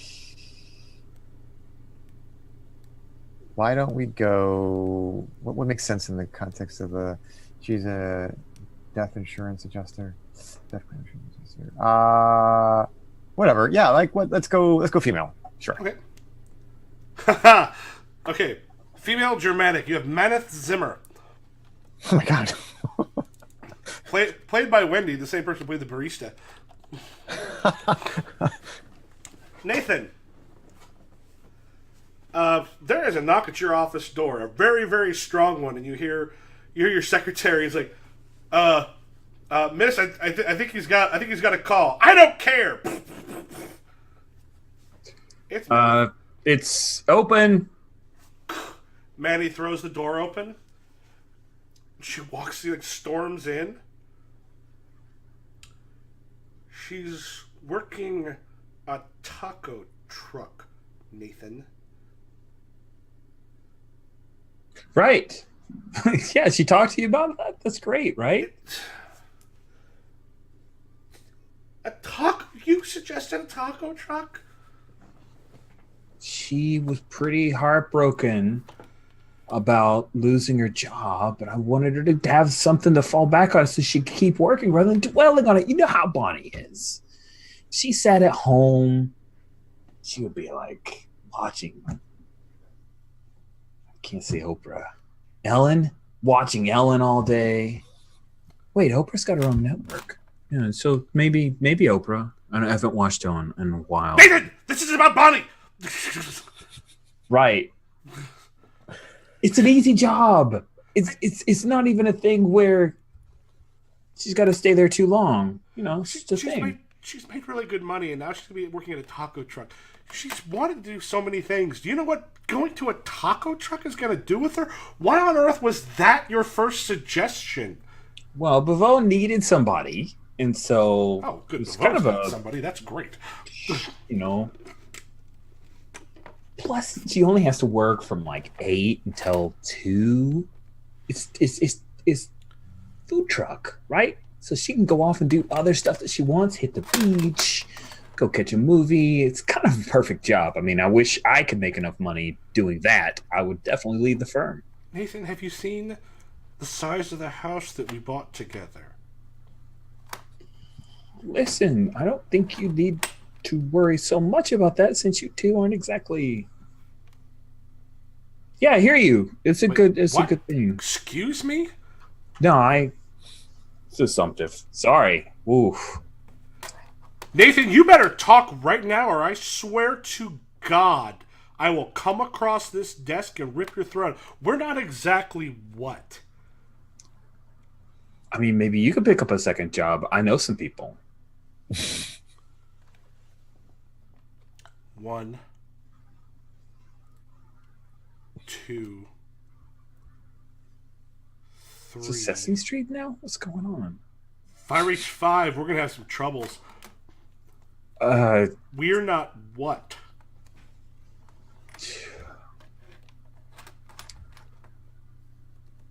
I mean, 4. How long are you guys going to be together? I mean, nothing's permanent, right? Things change. People change. I'm not saying that she's changed. Just saying. How long are we going... What has she said to you? Nothing. I just don't have a whole lot of faith in people. That's all it is. That's why I'm a Nathan, lawyer. I know she talks to you all the time. She went to you before she came to me about this. She needed a latte. I was at the coffee shop already. It was a misery latte. You can't give her a misery latte at home. What do you have on your desk that's heavy? Oh, probably like this big ass, like one of those staplers that has the big disc on it. That you can like hammer the stapler home. Yeah, she goes, and then she just picks it up. So at this point, she's pissed off. So yes, your question here is how are you like? What are you going to do? Is she's ready to come across that table? Yeah, I'm not good at threatening. I think I'm just gonna. Hey, if you need the office, that's fine. I need to do a walkabout anyway. I need to go to the little boys' room.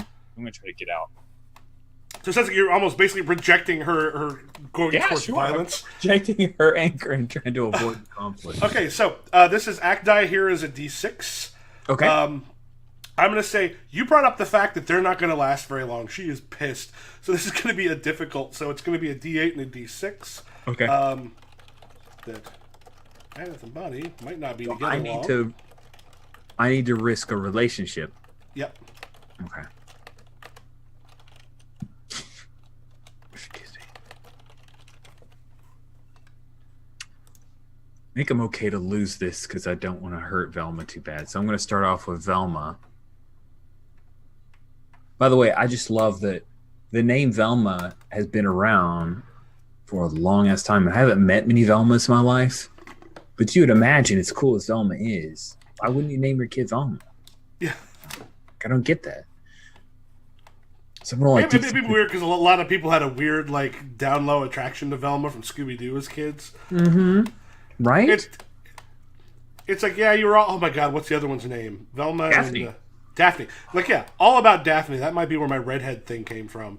But there was always a thing about Velma where you're always just like, yeah. Okay, so you rolled an 8, right? Or have you? Oh, no, I haven't rolled yet, but yeah. So I'll have act die at this point is a D6, as this is where things get more difficult for the protagonist. So it'll be a D6 plus a D8. So I will roll those. I am so screwed. I got a 12. I can't even roll that. Yeah, okay, so in that case, what you want to do is go ahead and raise it up one more on Velma.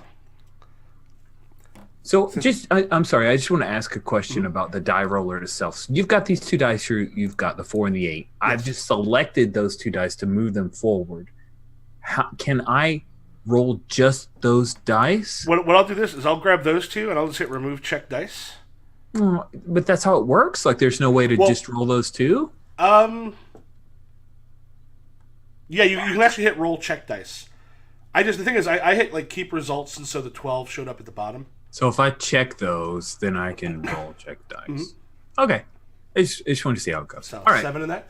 All right, so go ahead and raise up Velma one more. That sucks. I went low in trying. That's an interesting thing. I went low in trying to protect the relationship, but because it's low and I rolled crap, I made the relationship worse anyway. Okay, interesting. Yep. Yeah, so I think in that point, because part of there, what I almost wanted was, as things get more difficult and you need to kind of go up, it's that risk reward of, but partly for drama purposes, you want them to go up some. Sure, it wasn't a complaint. I was just kind of observing out loud. Yeah, so if this sounds good to you, it sounds like a good end of that scene is as she goes back to throw it, like the lights go down, we hear like a thump, and then probably you doing something as you got. And that's a good thing for lights to come back up with Bonnie and Maneth, and Maneth is not looking happy as you maybe come home. Yes. Okay, so we're in the show. With the vignette, now we can get to the actual... like lettuce or shredded cheddar cheese on your. Right, and so I guess we're assuming so Maneth maybe is oblivious still to the my career change. No. She I figure it's more interesting if she knows instead of working on it. So she just came in and confronted Nathan about it and threw a stapler at him. Oh, that's right. Right. So the question is, did Nathan get a hold of Bonnie? Does Bonnie come in knowing about the confrontation that happened earlier? I think we can tell from Bonnie's like the way her shoulders are set, that she's ready. Because I think Nathan would definitely call his sister about that. Okay. Yeah, like maybe like using some very like kind of funny like emojis or something like that. Um, oh yeah, maybe because this is like a stage production, right? So maybe to like simulate, like like in the movies, like to like just sort of impose like the text bubble, like maybe somebody has like a card or whatever, like Or probably a projector. We it's not unusual to use a projector and have like I've even done some shows where someone will do something and you've got like a projecting thing up above them. Okay, yeah. So then, yeah, maybe like have like a little text message exchange, and you can like, I don't know. There's like maybe Nathan sends some combination of like, I don't know, is there a skull and crossbones or something like that? Yeah. Um, so like, yeah, I've been tipped off. So, hey, honey, I'm home. She's sitting at the table with like just there's like a drink in front of her, rocks glass. It's like 2. Oh, She should probably be at work. you've you're home early and you've been drinking. She kind of looks up. She's like, "We're okay, right?" I'm okay. You're okay. Why wouldn't we be okay? What are you even talking about? I just I know he probably told you. I talked to Nathan. I hit him with a stapler. Yeah, he's gonna be okay. I would say no harm, no foul. There was some harm, but In my defense, you talked to why him did a he lot, have such a right? heavy stapler in the first place, right? No, but you talked to him a lot, right?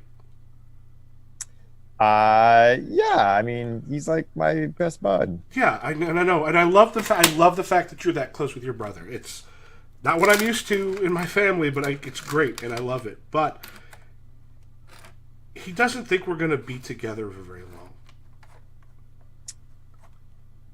I look.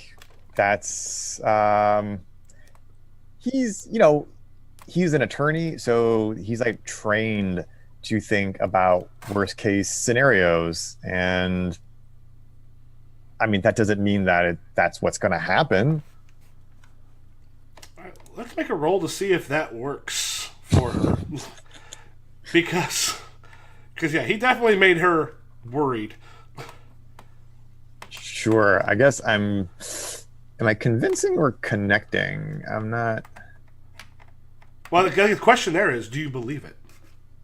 It's not just you believe it, but it could be you could be relying on the fact that your connection is really strong, or you could be trying to convince her if you're not sure. Considering your connecting is lower, it kind of depends on if, like, you might actually be worse if you honestly believe you're okay than if you're trying to schmooze her a little bit, because your convince is better than your connect. So you can take either one of those that you want. Yeah, I feel like probably this is more, and not just because it's more advantageous to the role, but I think it's more instrumental. Like she's just trying to assuage, her upset partner right now, and so it's not even whether or not she believes it is almost kind of besides the point. Okay. I have a 9 total. She is worried. She is worried. So I'm sorry. I'm rolling a d6 and a what? And then you can roll the relationship for her that says "God in the real life." Or I'm sorry, we're not in real life. We're in the character stuff. We're in Oh, you have to stake a relationship. I have to stake a relationship. Okay. And then stake it at the level that you want.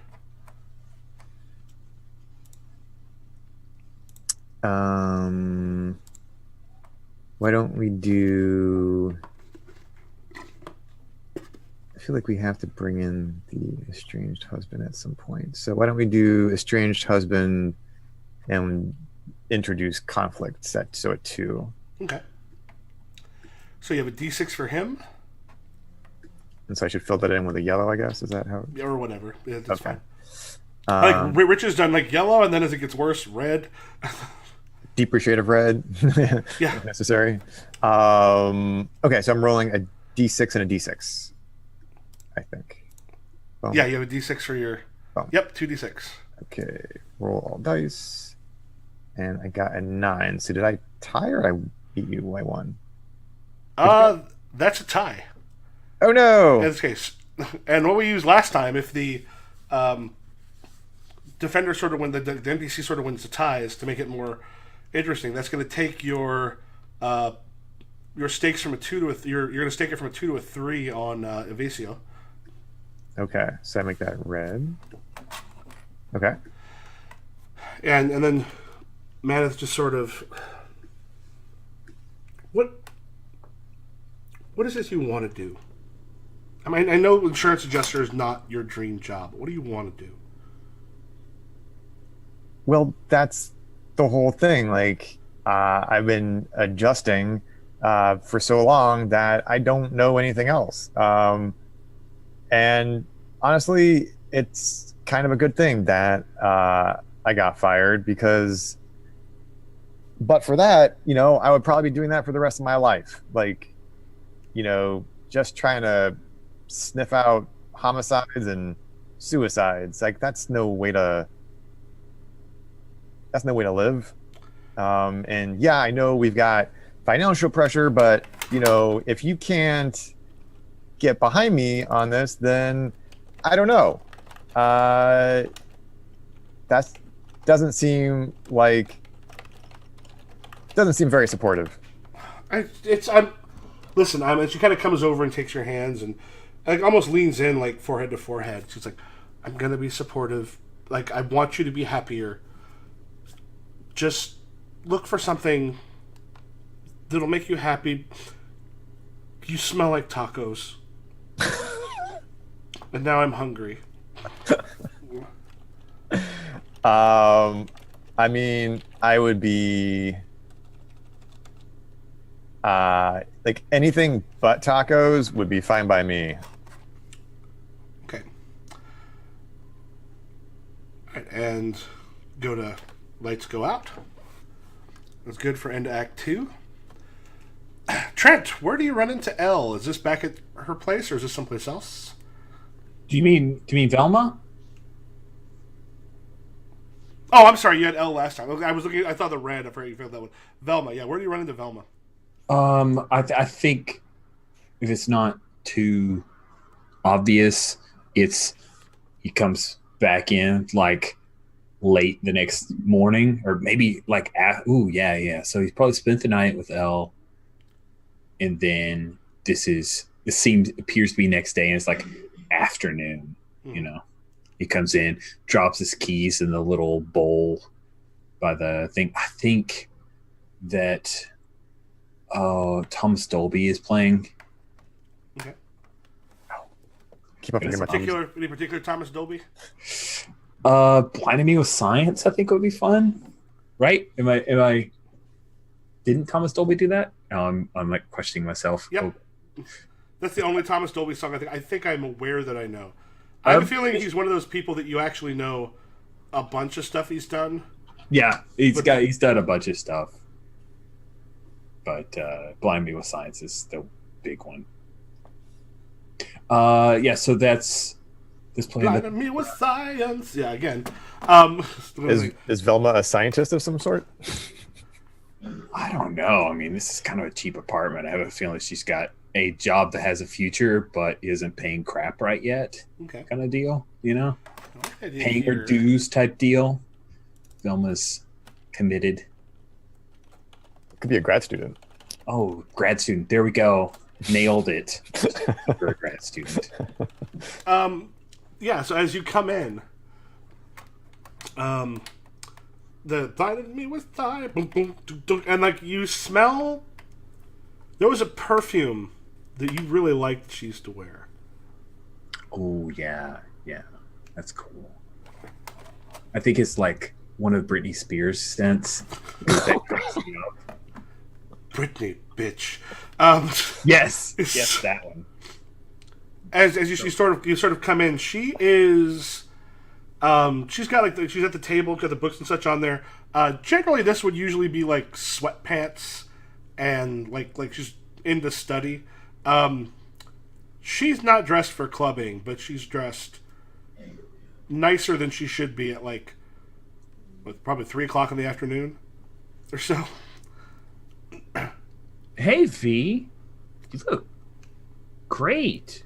Hey, Trent. How are you? Good to see you. Just kind of doing some studying. Wow. How are you? Peachy. You going out tonight? No, just tired of being sitting at home being a bum studying. You're totally going out tonight. He walks over, picks up a banana, kind of peels it, takes a bite. He totally didn't buy this banana. She says, so, how are things? Kind of weird. Elle's freaking out about me still living here. That's fine. Oh, I was trying to get, she's kind of short. I was trying to get a couple of the pans kind of far back up there on the top shelf. Can you grab one for me? Sure. He hops over and then she's very close behind you. As you're kind of reaching up, she just kind of goes there, her hand kind of snakes past your face. She's right there, and she's sort of pressing herself against you. I think Trent would let that go right away, but to hand it, here you go. Thanks. And it's difficult to turn completely holding a pan in your hand when someone is that close behind you. There's that moment of hand's got to go sort of here, and she's hand protection, pan protection. Here you go, thunk. Just press the face, just gently move. Yeah, she's thanks. I just this has been weirdly good, Sure. Hey, are you okay? No, why? What's at this point? She kind of takes a step and switches back. Did I make a note? Oh yeah, that's right. She wanted you to commit. She's like, how are things with you and Elle? She's not the kind of girl you're gonna be with for a while, right? Come on, you.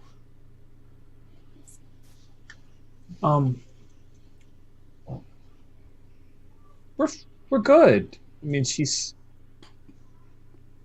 not in love with the idea that I'm still here. I gotta figure out what to do about that and stuff. I'm just thinking. Maybe you and I should. You want to go get dinner? I'm kind of hungry.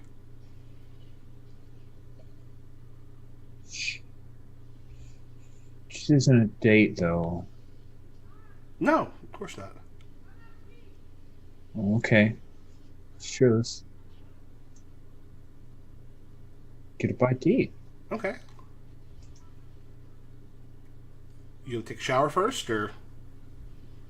I showered at Elle's. Do I stink? No, that's fine. Should we? Yeah. Again, she's kind of coming a little bit closer. Hand lingers on your arm for sort of a little bit. Hey, maybe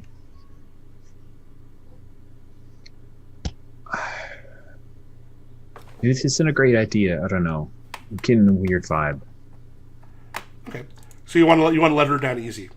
Yeah, essentially. I do. So yeah, I figured Maneth was trying to attack you. Velma is going to try to seduce you. I love it. It's good levels. It's rejecting her. Yep. Fucks. So D6 and a D6 for her. It'll be an average thing because it has been a little awkward. You are dating someone else. So it'll be 2 D6s for her. You'll have the D8 for her real life because you're at a 2 right now. Plus, wait, down here, D8. Mm-hmm. Oh, I just making sure that because you were at L. So oh yeah, it's still a D8. Yeah, it's Yeah. a D8, and then I'm trying to reject her, so a D6. Okay. Okay, so I have an 8. If you're saying, does this get worse or does this get a little bit better? So, do you roll or do I roll? I rolled. I got an 8 for a total. So now you'll be rolling yours. I rolled the act die and then the difficulty, which was like I think a Gotcha. normal because. I got a 10. All right. Oh wait. Yeah. Did I do that? Yeah, I did do that right. Yeah. Sorry. She backs off a little bit. Yeah. Then it'll kind of be fun and like seems kind of okay, but clearly hoping for something. You can go ahead and remove one of the. Take her back down to a 1.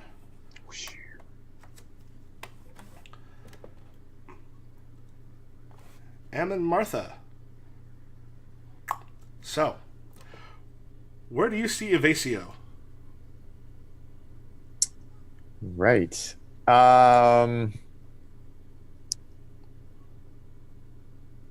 We're estranged. Are we? Are you okay if I go and pee like real quick? It'll take like a minute. No, yeah, of course. I'm sorry. Go for it. I was gonna wait, but nope.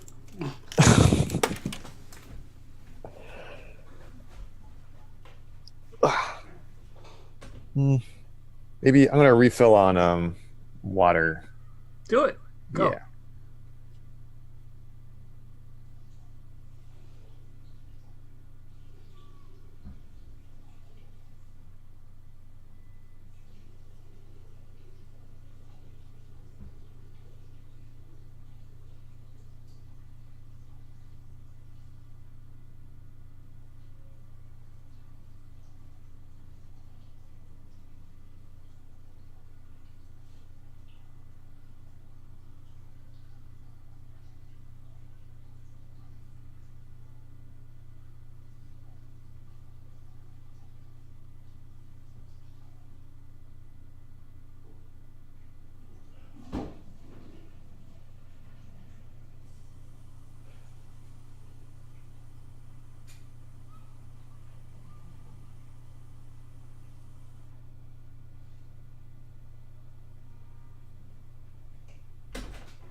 Okay.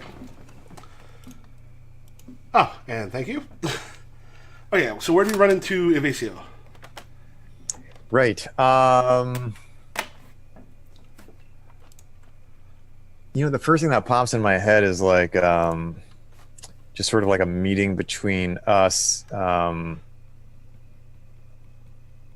like our attorneys. Like maybe there's like like we're maybe well, we don't have kids. No, there's no kids. I'm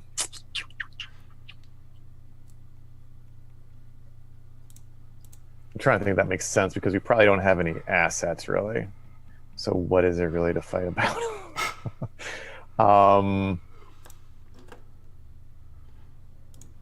Nah, okay, so no attorneys. Maybe more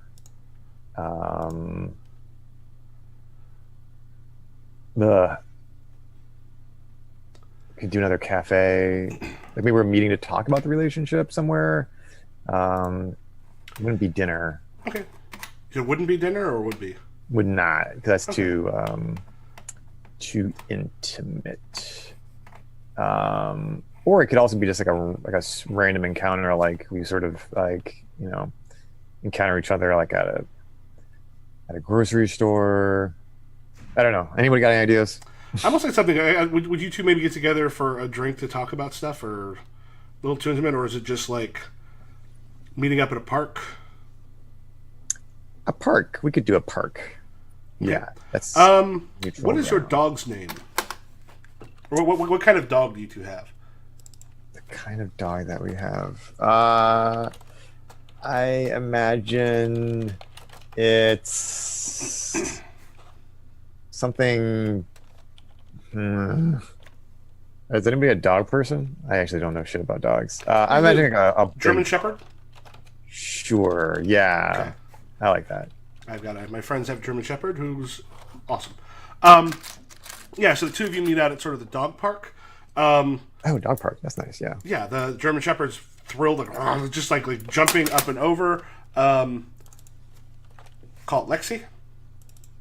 Okay. Yeah. So, and Lexi's just like kind of going nuts. With one, like, have you ever seen like one of those dogs? Like a dog you've seen in a while, it just kind of like bashes against your leg and like keeps turning around and around, and like leaping up to like lick you. Lexi's having a good time. Then looks over and is like, "Oh, you're looking good." Thanks. You you're looking good too. God, this is awkward. Can we just say that? Like, this is awkward. Yeah. Where are you staying? I'm crashing over at Lee's. What is that noise supposed to mean? No, just saying. Of course you're staying at Lee's. Why wouldn't I be staying at Lee's? I mean, yeah, of course. I mean, he's like my best friend, and Yeah, real close. certainly has been more supportive than you have. No, well, you go and you tell him so much.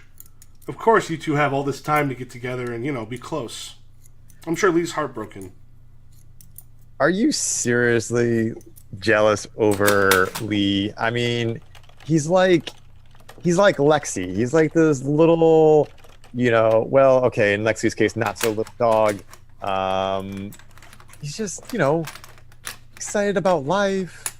Both of us would be a lot happier and better off in our life if we were more like Lee and Lexi, honestly. Yeah, maybe we would, but you know what? Every time I turn around, you're talking to Lee. Things are like, he's the one you keep going to. So, that's what's happening. And I suppose you're just blameless in all this? No, you know what? Oh, God. No, I'm not blameless. I'm not easy to get close to. It's never been true. Yeah, I'm not an easy person. But you know what? You turn to Lee all the time. He's always there, like, "Oh, you okay, Martha? You need help, Martha? Is everything okay, Martha?" He's always just... I mean, nothing happened between... I mean, have you... What? No. Gross. Come on. Like... I'm just saying, that's why guys have women friends.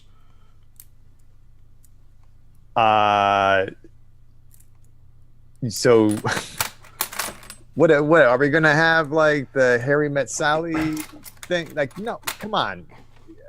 It's 2019, for Christ's sake. Like, men and women can be friends. It doesn't have to be sexual.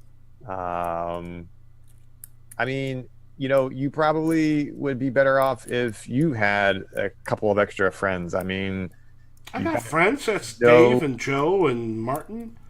Those are people from work. I mean, you don't have any meaningful relationships in your life, which is probably why you put so much pressure on our relationship, because you've got nothing else going on. It's not a one-stop shop, okay? Okay, make a roll to see if you can calm him down. I'm giving him a D6 and his D6 for where he's at for you, and then the D8 for difficulty, because he's convinced. It was on purpose. I made sure. I'm like, do I want Lee? No, I don't want Lee to have a thing for you. I want Lee to want to set you up with someone else. But this guy, like, having him not understand that relationship, I thought was fun. Yeah, totally. So I'm rolling like a D4, then for the connection, I guess, is probably what's applicable here. Yeah, sounds like you're trying to connect. D10 because where am I? I know a D6. Okay, I have a total of 8. The problem is in Cortex 1s get dropped, so it's not showing up on their one. But I have a total of 8 was what I rolled. I'll remove those dice. Okay. And because I'm at stake 3 for Evasio, it's a D6 for that? Mm-hmm. Okay. All right, so D6 and D4. Roll dice. Oh, damn. Okay, that did not work. I got a 3. All right. So yeah, so like, how do like, so you said need more friends? Yeah, I don't have any good relationships anymore because you know what, the one I've got is crumbled. Go ahead, raise his up to a 4. Woohoo!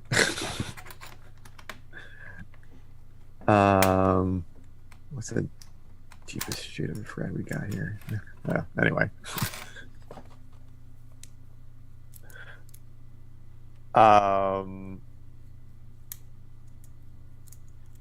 Yeah, so should we like sort of like end this like on like a really like,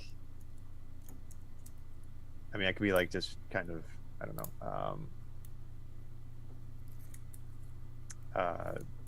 like, God, you're always so melodramatic. This is why it's like, maybe this is why I talk to Lee instead of you. All right. Fine. Lexi! Lexi's right to him and goes, I guess I'll see you later.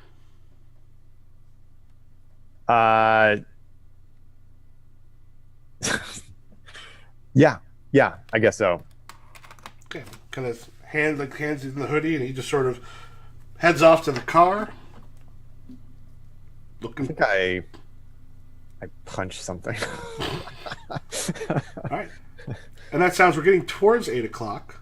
So it's like probably a good place to end for, because I think we both got you both next week. We'd be able to continue into the final acts. So yeah, if you don't mind, I wouldn't mind getting like one thing I definitely want to end up doing is to put lists to help like more thinking like the stuff in the very beginning, like genres and those kind of stuff. I want to put together some lists on those that will help. But beyond that, are the things that worked for you, didn't work, that still a little confused on how it went, like system-wise? What are some things, if you wouldn't mind giving some input, I can take that because I've got some good stuff in the past. So as I iterate. Well, I wanted to say that the idea of like putting relationships at risk for success at the role that you're doing now is something that really flipped me, like blew my mind when I first played the Prose Descriptive Quality System by Chad Underkoffler way back in the day.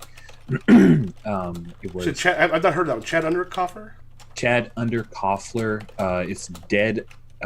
Dead Inside was the first game that I played of his, but he also has a supers game called Truth and Justice, and then Swashbucklers of the Seven Skies, and a few other games. But I really enjoyed that. It works a little differently, but the concept of like, I want to succeed now, so I am putting at risk a relationship in another facet of my life. Or although this is kind of abstractly, like the actor is putting a relationship that the character is putting at risk the relationship that the actor has.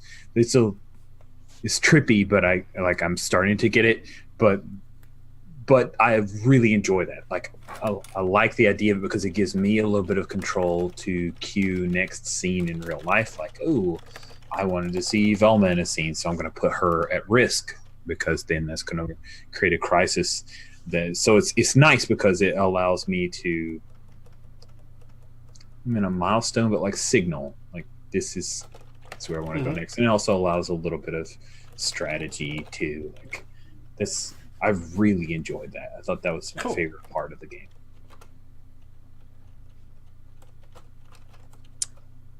Yeah, it's cool. It's I mean, I only recently started playing indie games, but I remember I sometimes would just like read them for fun, and I feel like the sticking the relationship thing is kind of like a throwback, I think, to earlier indie games. That I think there's like some early like Jason Morningstar stuff where else you like I feel like Gray Ranks maybe has something like this where you can maybe relationships or other things that your character like. Yeah, you can kind of give up some stuff.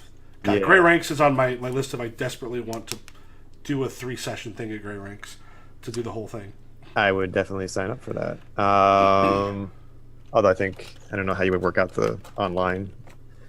It's not terribly hard to set up the like on Roll20. You can set up the board and kind of move some stuff. Okay. I Yeah. believe I took the time to set it up like a couple years ago, but haven't played it yet. Oh wow. Okay. That's cool. I'm a teacher. I have a lot of time in the summers.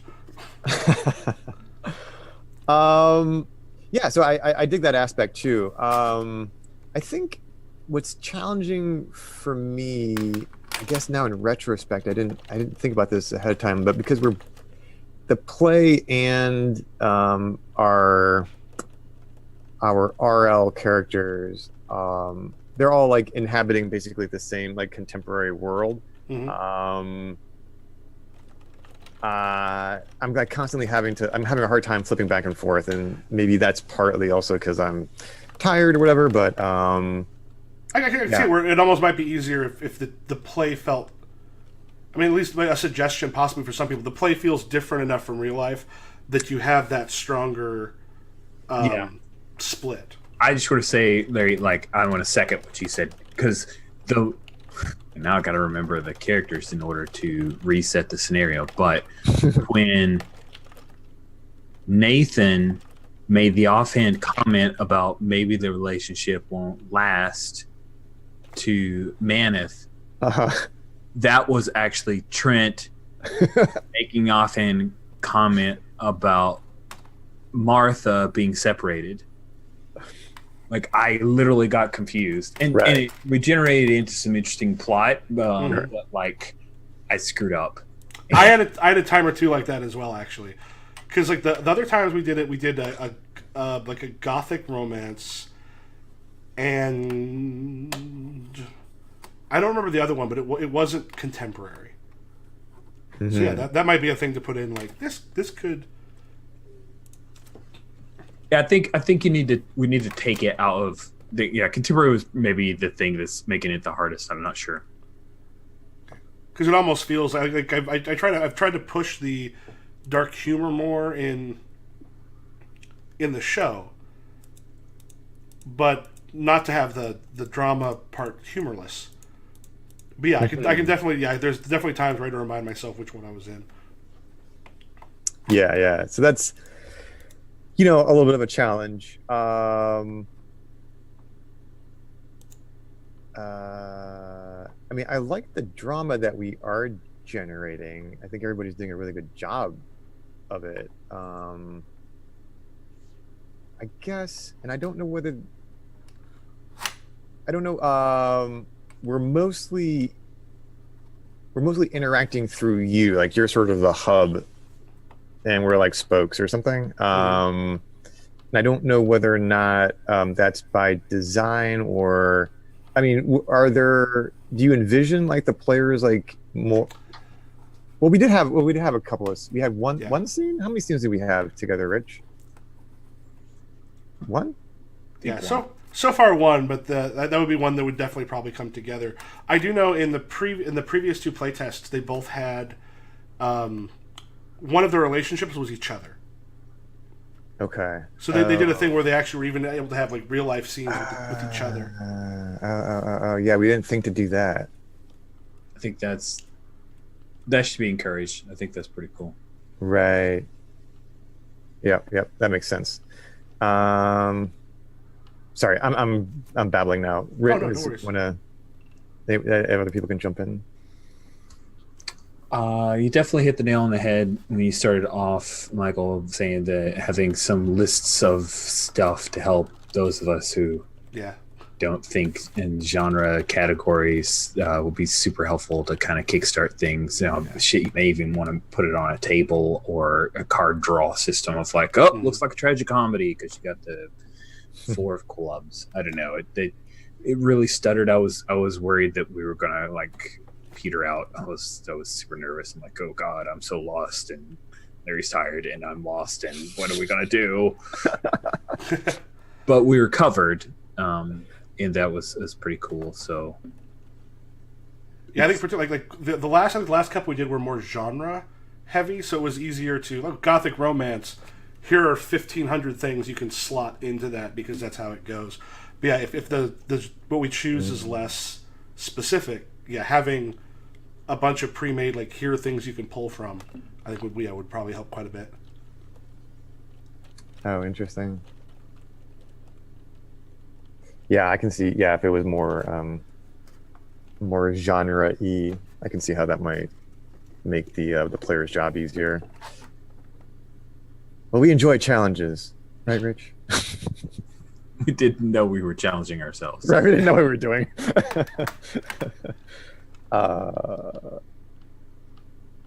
Oh, that's it. So I thought, and maybe it's happening, and I don't see it. I don't know. Mm-hmm. I thought the idea was that the the play and RL were going to kind of reflect each other, not in a straightforward one-to-one correspondence kind of way, but yeah, I made some notes about that on the okay. on the right-hand side of the sheet. So whereas Maneth tried to attack, was going after Nathan, instead I had Velma seduce. I basically flipped that. Actually, for both of them, I kind of flipped them. Actually, for all of them, I kind of, because like you had the wife who was really trying to keep her stuff together with the boyfriend who wasn't. So in this particular case, which isn't what I've done in the past necessarily, I think I've actually flipped all of them kind of to the opposite. It's the same type of general conflict, but coming from the opposite side than we saw before. Right. Okay. So Maneth attacks, Vilma seduces. Okay, I see what you're doing. So then that kind of reflecting, but differently, that responsibility falls on the GM, and it's just something that they kind of have to That's why I was saying, or something. If I do like a GM, if I get this done and write it up, the GM section is going to be a bear because I can kind of, because I've got again a ton of years doing long form improv where we're putting on basically a play that's improvised in front of a bunch of people. So I know I can make those shifts and also like add some more stuff to then take as things start to layer. I know how to do all those layers, but it's one of those things where if I get the basically get the player facing side of it where I want it, then the GM side is going to take a bit of doing. Probably to give GMs help in how to make that switch happen. That's one of those things where like I kind of knew as you guys were going, was nervous about how to, because you weren't quite sure, but I'm part of like I know how to make that general stuff work because I've done it so much in front of an audience. That I was like, yeah, I know how to make those flips happen and then how to do it relatively quickly. So yeah, like the actual GM section of if I put this together is going to have to be substantial and with like lots of help, which my teaching background should hopefully help. Yeah. I can see that there may be some challenge there.